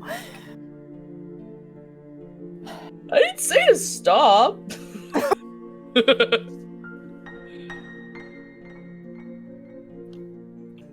the real question is, does Sophie turn away when Felix puts his pants on?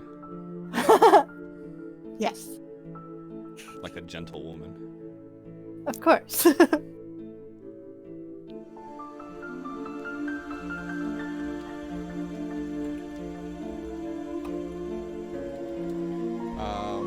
A few minutes later, a doctor comes in. The nurse says something about you wanting to leave? And he's like looking at your charts. Yeah, I'd like to leave. If you wanna take a look at my back, you do that. So we have documentation here saying you had really severe burns.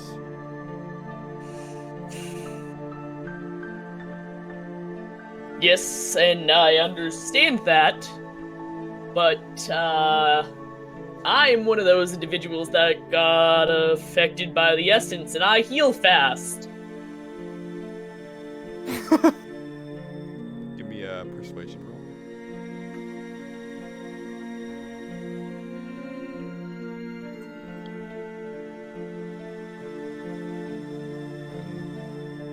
That's it's remarkable. Have you had any other injuries that you've been able to heal through like this? I mean, you got stabbed a couple weeks ago, and that's fine. He's like writing it all down. He's like, we don't really have much medical precedence in this area here. Obviously, our recommendation is going to be for you to stay for observations to make sure there's no unintended side effects, but we can't hold you here. If you want to be discharged, we can get the discharge papers drafted, but, I mean, these were some pretty severe burns that you had.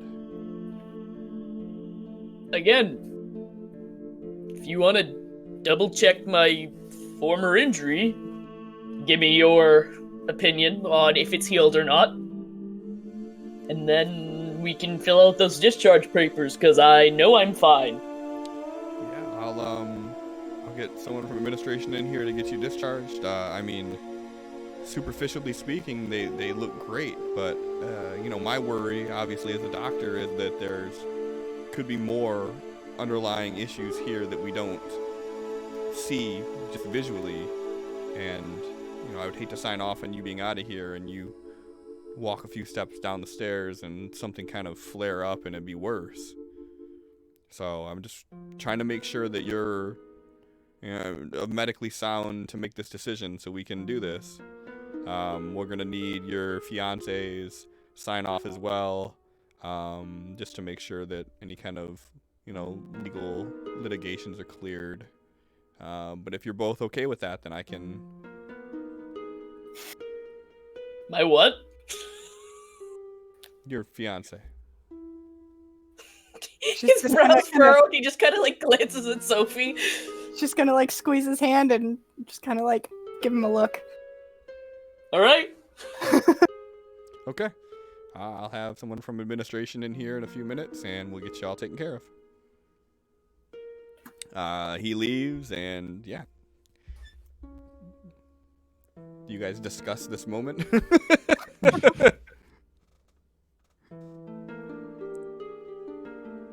So that's how you got in. They'd only let family in. I mean, whatever worked.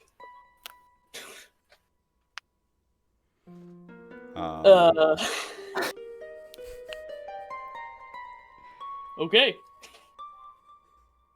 All right. So a few minutes later, someone comes in, gets all your personal information in. Does Felix have insurance? He would have through his company as a Okay. full-time employee. He'd probably have benefits. Okay. Then they have you pay your deductible, and they get you out of there. So after about 20 minutes or so, Tal, who's inconspicuously Clark Kenting in the lobby, with his doctor's glasses on. I just picture they're like stars with like gold glitter on it. No, he's wearing his normal red shades. Yeah. No fun. I think I might like the star glitter idea better. No fun. All right, so yeah, you guys go down to about 20 minutes later. Tal, you see Felix and Sophie head out into the lobby. Felix wearing like just this garbed like white generic shirt that they gave him, and then he's got his bright green hero pants on. Yes. And he's got these like slip-on disposable shoes. He's ready to fight crime. Got it. Fashion icon. Yeah, Tal's gonna hop up to join them. I tried to send Mr. X a few texts and he hasn't gotten back to me. So yeah, I think they've taken his phone. Yeah. They would have done that. Felix is tired. Well, I just woke up. So in order to get Mr. X out, do we have to like go through the whole thing with Brent Turner and go through trials and all that stuff again? I can't go through that again. We probably just have to pay his bail for this one, considering if he has kept his mouth shut, there really isn't much on him. Perfect segue. So X back at the jail. He busy snitching. After a couple hours, one of the officers pulls you out and says,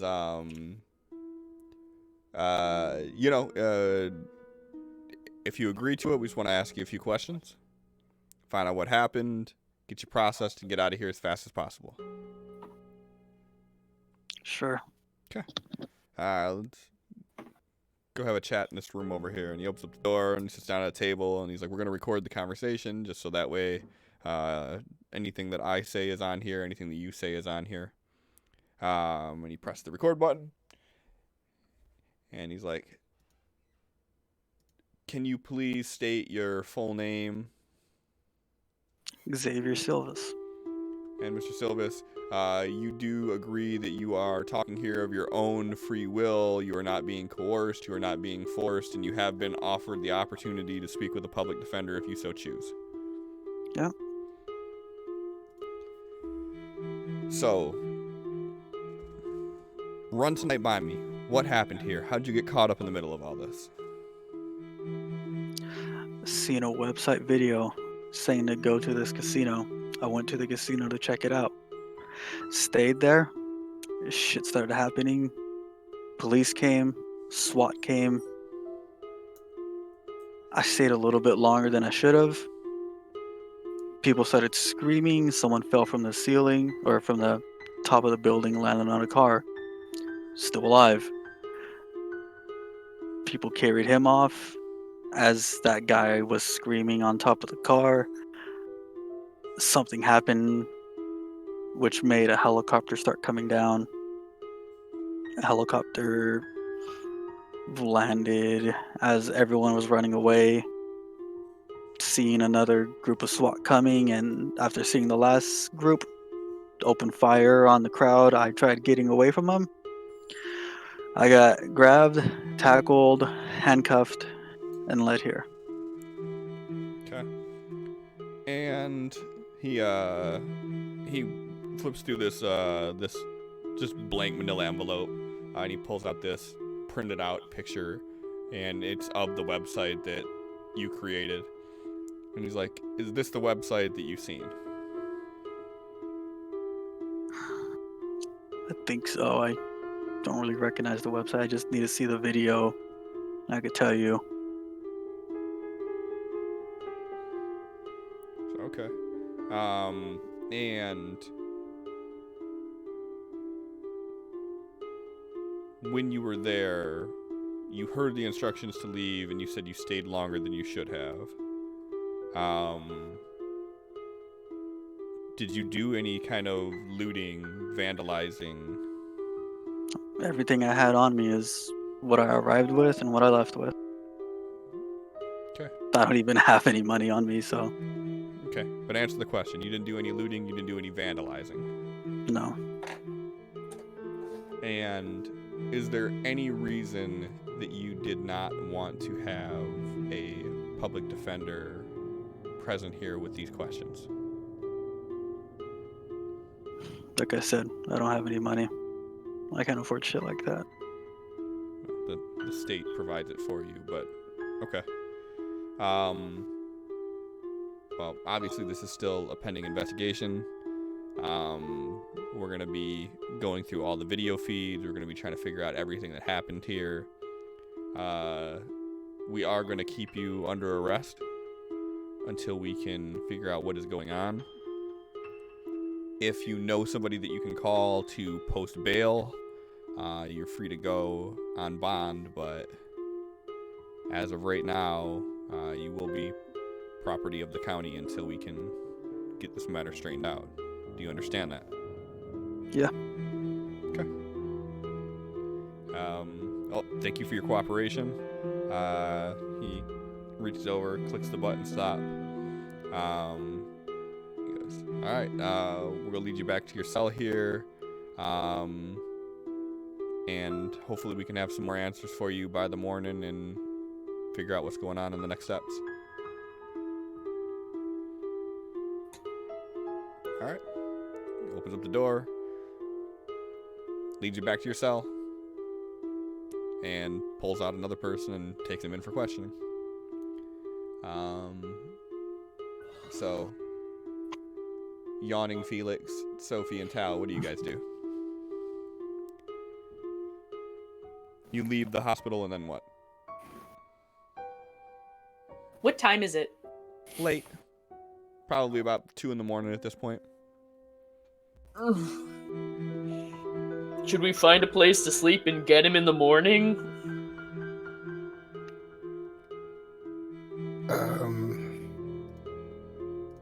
Do we have to wait for the morning for such things? We could try to call around and figure out where he's even being held. Rather than trying to go all over the place, and then when we find out where he is, see if we have to wait until morning. That's a good idea.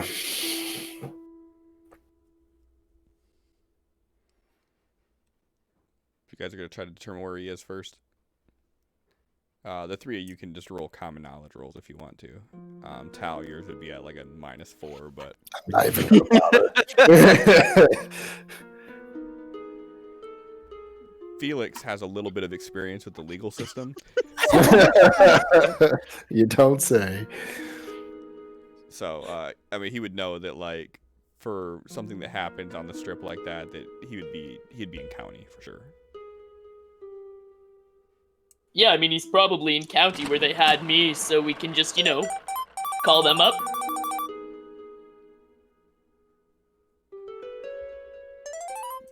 Do what we can do to see about what times we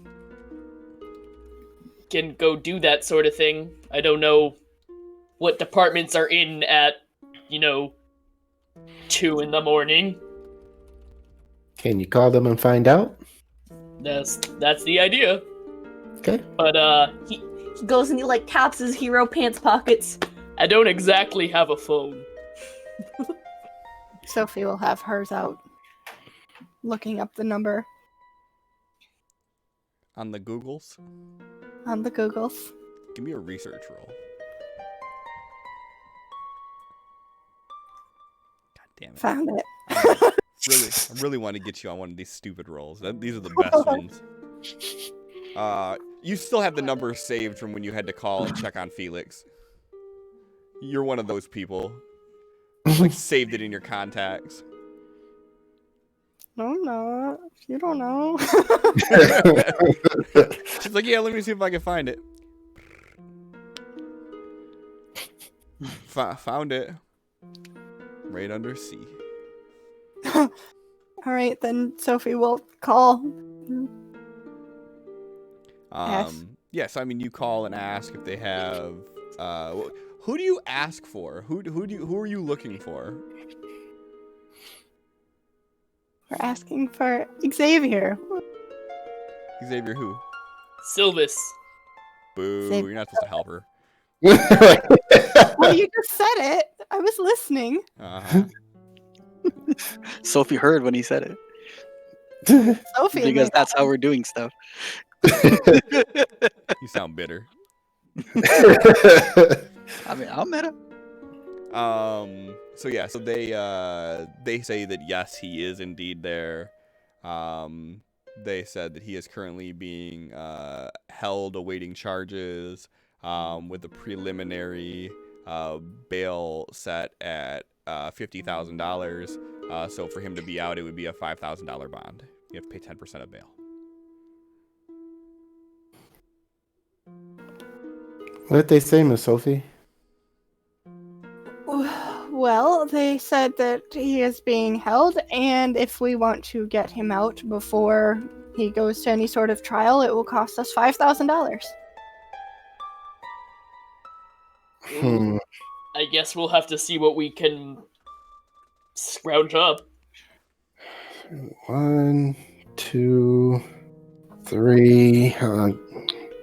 I think we'll be a little bit short on that. Probably. I used most of my money in my legal troubles. Ask them if they accept anything else other than money. Like, if we promise to not get in any trouble anymore, will they be cool with that? Not in just words. There's definitely a collateral requirement. What else could we give them? My motorcycle? Didn't you say there was sentimental value in that motorcycle? I said mine, not his. Oh. Okay, Miss Sophie, ask them if they want a motorcycle.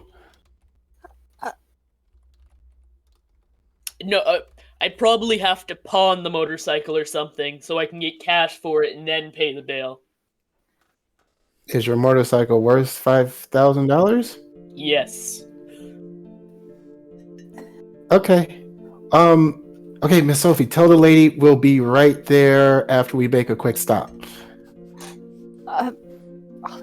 Do you accept physical items as collateral rather than cash payments? No. I just thought it. Cashier's check, Visa, MasterCard, American Express. We do not accept Discovery. Boo! I hate those words.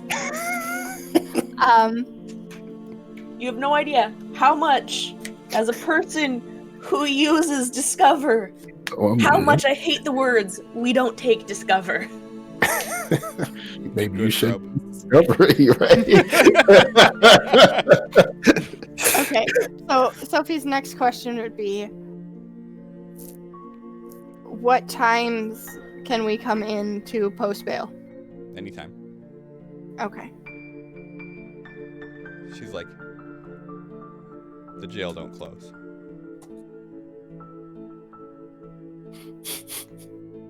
Okay.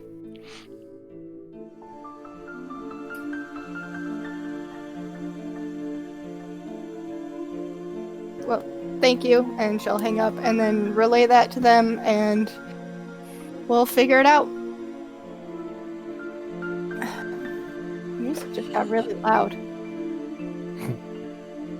Because Okay, super dramatic right now. So, can pawn my bike, can phone a friend, can do whatever we can to try to earn the money. I mean, we haven't even tried to hit an ATM and see what the fuck we can get out of it or something.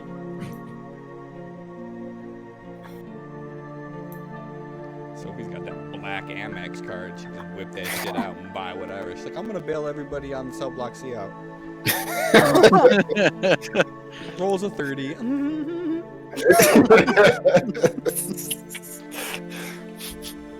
I mean, I do have a D8 for my wealth die, so. Oh, why are we even debating this then? Okay. Yep. Let's go and see what You Sophie. fucking rich bitch. Sophie's about to let you pawn your fucking favorite cherished item off and shit. Like, Ain't said a word. I mean, I guess we could just put it on like this. Did Sophie say she has money, or are we like? No, Sophie will say, "No, I don't want you to have to." Fuck. What? I'm fucking going meta again. Oh, Sophie, you got a D6. Okay. No, Sophie has a What? D8. D8. And We're gonna go meta, get it right. More of her knowing We're gonna- her credit card limit. Right. Yeah. It was established that we're gonna go check the ATM first. Yeah, exactly. So we'll check an ATM before we do drastic things like. Man, it's the weirdest thing. Your ATM has been halted on all cash advances. It's so weird. Well, did I ever redeposit that?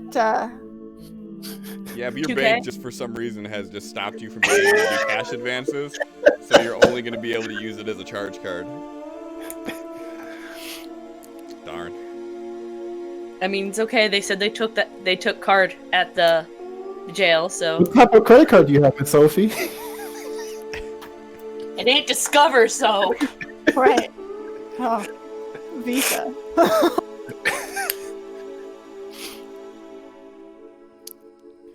Okay, let's go get Mr. X. All right, how are you guys getting there?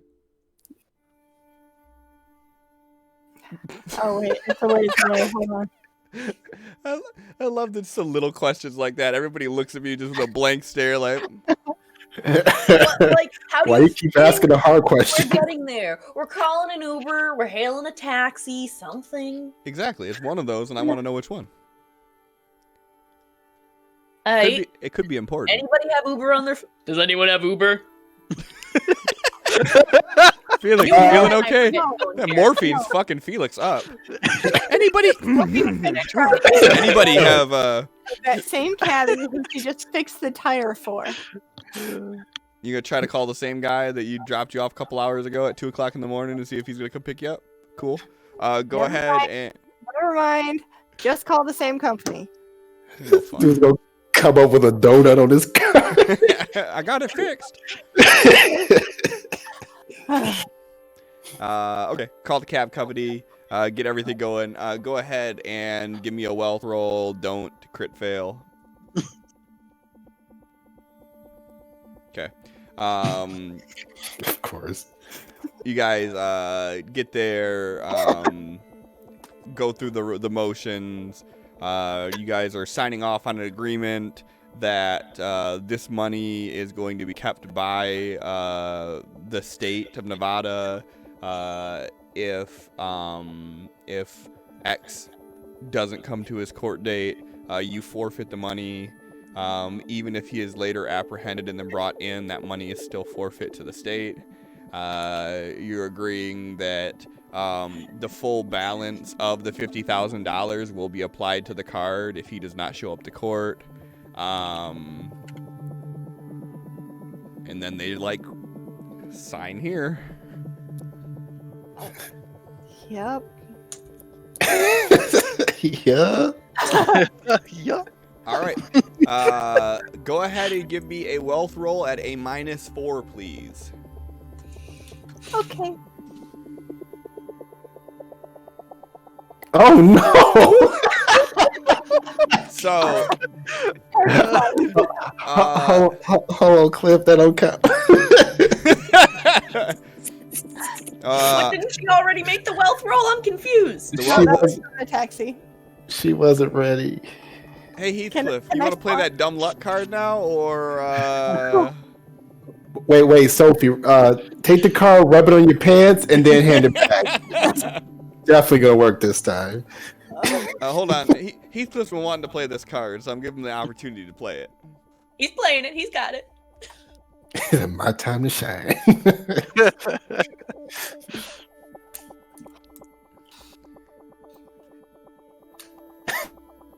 Critical failure is that her card is now discover. I told you we don't accept Discover. But it's not. Fuck! What happened? Oh, look at Heathcliff cheating. I thought you had the actual card. I thought it was gonna be a big deal, like this card was about to go through. Nah, what do? You play the cheat card. You play the screech card. Got him. Play the screech card. You're like, yeah, dumb luck.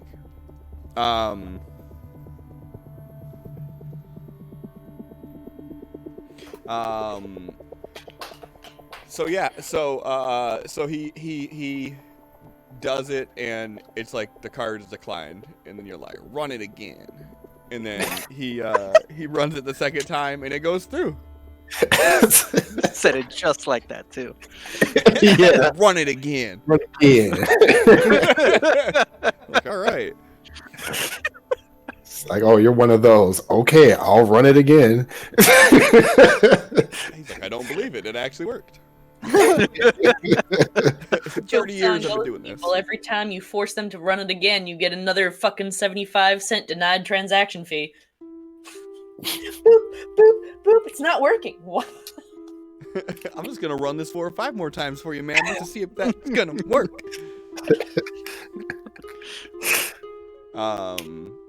But yeah, the restaurant gets charged like $5 every time you run that shit. Yup. Okay, so yeah, so you run the card through, declined. He runs it through the second time, it works. And they're like, all right, wait here. We'll have them out in 20 minutes to an hour. And then they sit you down in these fucking super uncomfortable, hard plastic chairs in a sticky floored lobby, and kind of walks away, and you guys are just sitting there amongst yourselves, hearing the hum of the fluorescent light that needs to be changed. X, you're laying in bed, and you hear the footsteps as someone approaches. And they're like, all right, Silvis, you made bail. Motherfucker. I knew he was coming. Not the usual reaction we get here. Gets up and goes to the door. He's like, all right, come through here, gives you all your stuff, your personal belongings, gives you a piece of paper that says that you will return to your designated court date. If you do not do it, that the money paid for your bond will be forfeit. If you do not show up at all to your court date, then the entire amount of the $50,000 will be applied to the account to one Sophie Andrews. And then has you sign off at the bottom that you're going to come back to your court date. Haphazardly scribbles out his name. Hands you your shit in a little sealed plastic bag. You're still in your county jumper. And waves your ass out. He's gonna put his clothes on. His shirt's ripped as shit, so he's just gonna leave that in the bag and come out like that. Cliff, what's the command to turn on your ringtone? I don't remember. R. Yeah, there you go. Exclamation point R. You just gotta do exclamation point R. Yeah. You don't have to do anything but that. And then you have to wait 10 seconds because the command is fucking super in-depth and stupid, but like, oh, you're gonna do two at once? What are you trying to do? You trying to break the fucking stream? Yep. X will put on his clothes, take out his phone, turn it on, and start heading out. Alright, so as everybody in chat can see, now that X's phone is orange and Tal's phone is purple, then that means that their ringers are on. And if you play any cards or any commands on them, that their phone will go off and it won't be the buzz of the vibrations. So after 20 minutes to an hour, X comes walking through the door. You hear the buzz as the gate opens up, and then he comes walking out wearing county tan shirt and then his pants.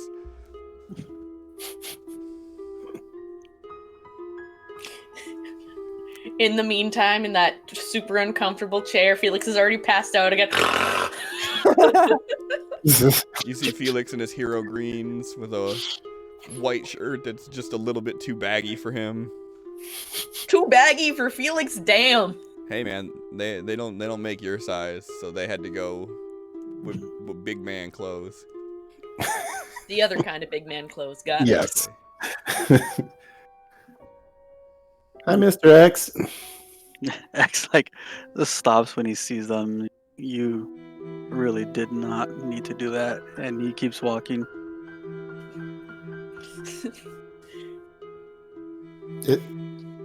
Miss Sophie, is he mad that we did that? Let's go.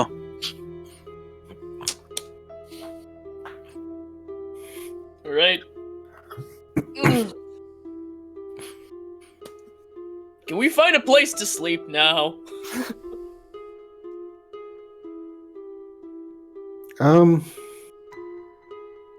Yeah. Well, now that everyone's back, Miss Sophie, you're not alone anymore. Yeah. Do you So, worry about being alone? No, I was trying to tell Tal Stop. that You should be. We all should be. We're indebted to this fucking mobster now. well, I wish you luck with that. But now that everyone's together again, I hope you can deal with that Rushkoff situation. If you need help, feel free and give me a call. I'm going to get an Uber. I think I got this working right now. I'll call in for us. Still going with you. I don't know if you can anymore.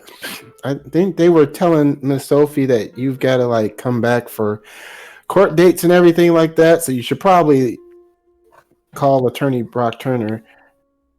Are you telling me not to come? I'm saying that if you don't show back up, it sounds like the police are going to be after you, and then if they find you where I'm going, then that's going to make it worse for everyone.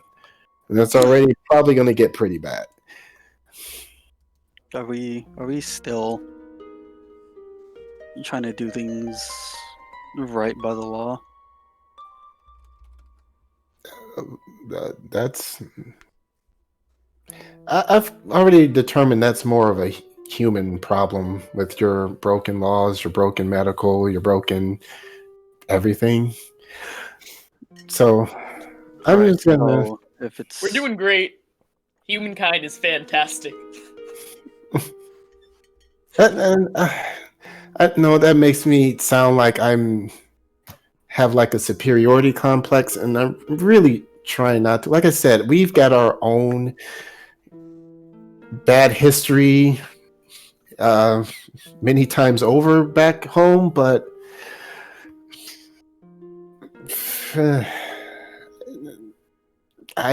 you kind of start missing your own garbage, you know, before you start dealing with someone else's. Yeah. Tal, if we figure out a way to get you back, do you think you could bring someone with you? I was thinking the exact same thing. I'm kinda done with this. You'd want to come back to where I'm from?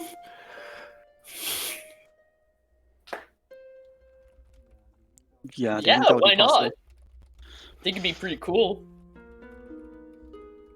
You Don't. can't leave Miss Sophie here by herself. I mean, like, As if we actually have a way to do it. Right now, it's just a theory. And Miss Sophie's free to do whatever she wants.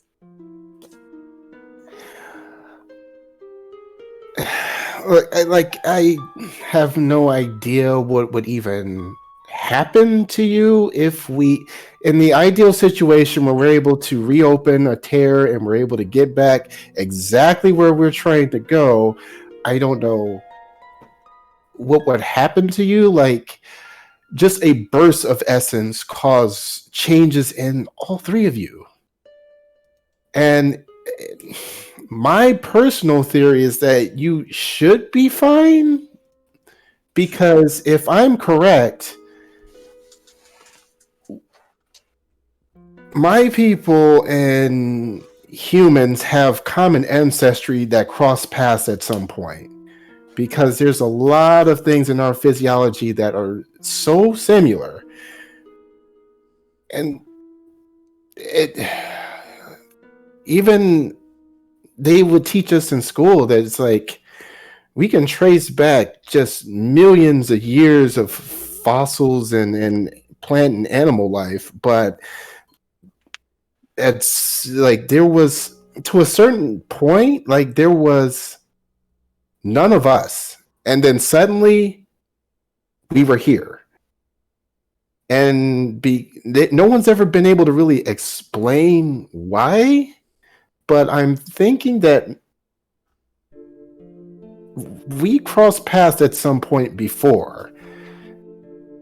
So if we go back far enough, I think, again, this is just my own thinking based off what I know and what I've learned since I've been here, that maybe humans crossed over and our ancestors might be one and the same at a certain point. Well, that'd be neat. I guess it's neat. Again, it's kind of a pointless theory. It really doesn't mean anything, but Yeah, it's an idea. I'm sure we're all trying to figure out how it all happened, how it all works. It's not exactly the easiest thing to explain. But yeah, pretty much what it comes down to is I don't really think any of us are gonna let the others wander off on their own at this point. okay, but I need to be able to focus. I kind of already had this conversation on the side with Miss Sophie already, but now that you and Mr. X are here, I need to be able to really focus on what I set out to do and help my people get out of that camp, because one of the other aberrant camps has already been raided and who knows how terribly they've been treated. So time is running out, and I want to get back to my camp and help them the way that I planned to before it's too late. And I'd like to help you do that. And I really appreciate that, but we tried to help Julian and Miss Tiff, and we didn't really help anything. Everything just got worse. And I can't focus on this with some mob guy always coming after me. The thing is, it's not just that he's after us. Tal, you're on his target too. It doesn't really matter whether we go with you or not. He'll still look for you. He is welcome to try. If I fail and get my people out, then that's because I'm already dead. So my problems are over there. If I succeed, then I'm with my people, and he can send whoever he wants, and he would just be sending them to their death. Alright, then tomorrow morning we go straight to helping your people, and then we don't really have to worry about it because we'll be with your people. Some of them are going to be very much not trusting of outsiders. That's fine. I'll still put my life on the line for them even if they don't trust me. Living up to those hero pants again. He just grabs the side of the pants and like stretches them and lets them go, and he goes, I already have them on. I mean, okay, but what about Mr. Julian and Miss Tiff? Like, There are more lives at risk than just the two of them is what I'm looking at this point. I don't know. I mean, I said that before we even went into the casino, but I understand that. And at the time I was thinking irrationally. And I've had a lot more time to think everything through now. yeah, I've been meaning to mention that we should probably, go like have plans. Like, good intentions are great. We don't have to keep pointing this out. I'm pretty sure that's been established at this point. I get it. I fucked up. Tal, I need to talk to you one-on-one whenever this whole thing is over, and X will walk off a few feet and start calling on his phone. Ironically, as he starts calling on his phone, Sophie, you're feeling your phone vibrating in your pocket. She will pull out her phone and look to see who's calling. Unknown caller. She is going to answer and put it on speaker. Is this Sophie Andrews? Yes, who is this? This is Mark calling from the Visa Fraud Department. We have reports of your card being used multiple times for a large quantity, and as such, we have disabled it. If you would like to use your card in the future, we need a written statement sent to Visa. The information is in the clause of your Visa agreement. You can find at the bottom of any of your bills. Do you understand? As soon as he started saying that it was from the Visa Fraud Department, she takes it off his speaker and Whoops. This isn't Rushkov. Yes, I understand. Allie, go ahead and drop your wealth die down to a D4. You do not have wealth right now. Okay, Due to the crit fail on the wealth roll. understandable. Yeah, okay. Ouch. X, while she's having this call, what are you calling? Who are you calling? First I'm calling an Uber. Second I'm calling Stephanie so we can have a place to sleep. Okay. So he's off doing that. And then Sophie, you feel your phone begin to buzz again. She will pull it back out and look to see who's calling. Unknown caller. This time she's gonna answer and put it up to her. And you hear this soft voice. Miss Andrews, you do not know me, but I know greatly of you. My name is Lynn Chapples, and I think that we should meet. And that's where we're gonna end it at. Great.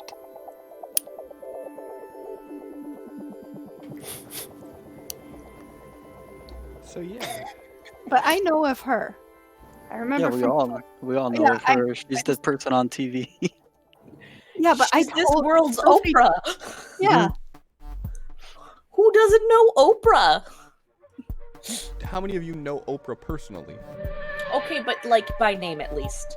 I I feel figured like it if out you like walked up a to any year or random two person on ago. the street, went, "You, who's Oprah?" They know.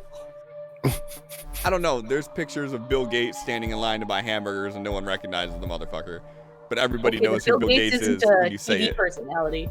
When Lynn Chappell's not really a TV personality either. That's not how you described her. She's wealthy. She is a philanthropist. So is Bill Gates. You know, whatever. You don't know her. You know of her, but you don't know her. I stand by that. But yeah, this music was not quite as peppy as I thought this was gonna be. I thought this was gonna be more upbeat, but it's not. What's this one? That's definitely not upbeat. The date on the calendar is correct, right? Yep. Okay. I'm checking that each time. So yeah. So thanks everybody. This is a good session. Got a lot of emotion out of Sophie, and then I ruined it. Good job. Teach her to step out of her comfort zone. It's like she's over there about to shed real tears, and Cliff's over here is like, "Who sent dick pics? Huh?" It was sweet pitch. So I figured out what the issue is, right? So here we go. So now this work correctly because fuck me, right? For some reason, Discord after the update reset my audio driver back to my microphone and not voice mod. So it was muted and chat couldn't hear what I was saying because they were completely muted out. You guys could hear it though because my mic wasn't muted, my voice mod was muted. Fuck these updates. So yeah, so thanks everybody. This was a fun night. This was sweet. I really enjoyed where you guys took everything. Yeah, this could be fun. A lot of breadcrumbs. I like it. And fuck, we got like 2 crit fails from Sophie tonight, I think. Oh, it was great. Was it 3? Man, just fucking knock that bitch down a peg. Felt good. Here comes. I hear Felix coming. Yeah, we didn't let Felix roll any tonight, so someone had to roll the crit fails. It was 3. I just scrolled back through and it was 3. Oh, So good. You did so Really? good, babe. So good. oh, the last roll. Her last roll too. 3 of the 4 crit fails tonight were me. Oh, good times. But It's okay. I still had some of the best rolls too. So it's I'm about to fine. say the pivotal rolls all hit where they were supposed to, though. But it just shows that Allie's rolls aren't invincible. So maybe it'll make Allie a little bit more nervous when she rolls in the future. Nah. No? Okay. That's fine. I'll just keep upping the ante until it does. It's fine. I don't want you to feel confident when you roll. I want you to feel like there's some risk behind it. And you're just like, I'm gonna roll 30. Bam, 37. It's like, all right, this isn't working the way that I intended it to. Roll it a -4. Success with a raise. Okay. 16. Okay. First, gonna be like, all right, Sophie, this is a really critical roll. I'm gonna need you to roll this with a negative 16. And then I'm gonna stare at you like David Blaine. You'll have to stare at the camera though, because otherwise you're just. Because you're getting the profile from this one, it's better this way. If I stare at the camera, I could be staring at anybody, right? Then I'm staring at chat and making them uncomfortable. I'd rather stare this way, and then you know that the intent is I'm staring at you. Nah, stare at chat. Just Just fucking- oh gosh.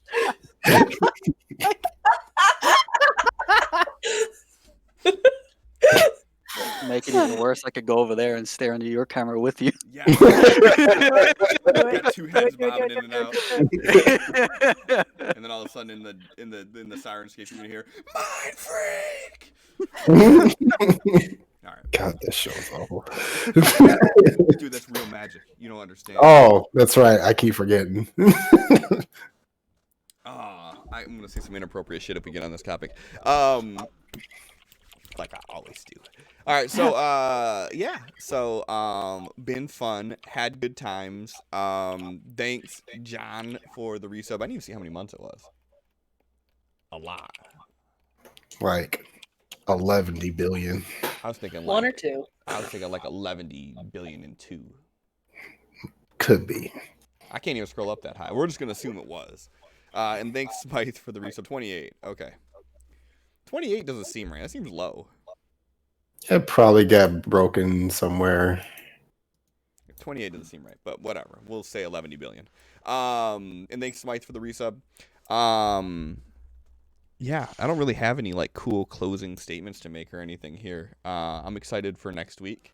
I'm excited to sit down and think of all the things that you guys did this session that I can use to further propel things, because there were quite a few notable things that were like, oh, okay, yeah, we could probably do something with that. So Man, that nurse I was hitting on is gonna be real confused when they say, "Oh no, he was discharged. His fiance came to pick him up." Aw. like What? Then all of a sudden the nurse is gonna be trying to fucking ruin your life. Try canceling you. She walked in like popping her gloves, all disappointed. Like, all right, big man. Aw. He's gone. Yeah. I really wanted to rub more lidocaine on his back. The lower back. I got the thin gloves on this time. I can feel every crevice. At a cultist. Nah, lidocaine center will make your point. hands go numb. Not Maybe with the that maybe gloves. that's what she wants. Mm-hmm. Yeah, I don't Felix feel didn't have that dump truck. I feel it. It didn't happen. We're gonna raid out to TPK Roleplay because I like the name and because their layout's kind of party. And they're speaking English, so everybody here should understand. And they are playing currently, though they may not be by the time I'm done rattling.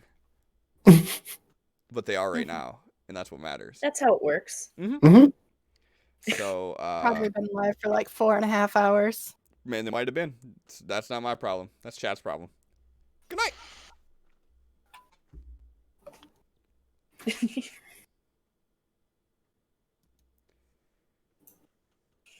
And we're rated. Queen's Gambit. What?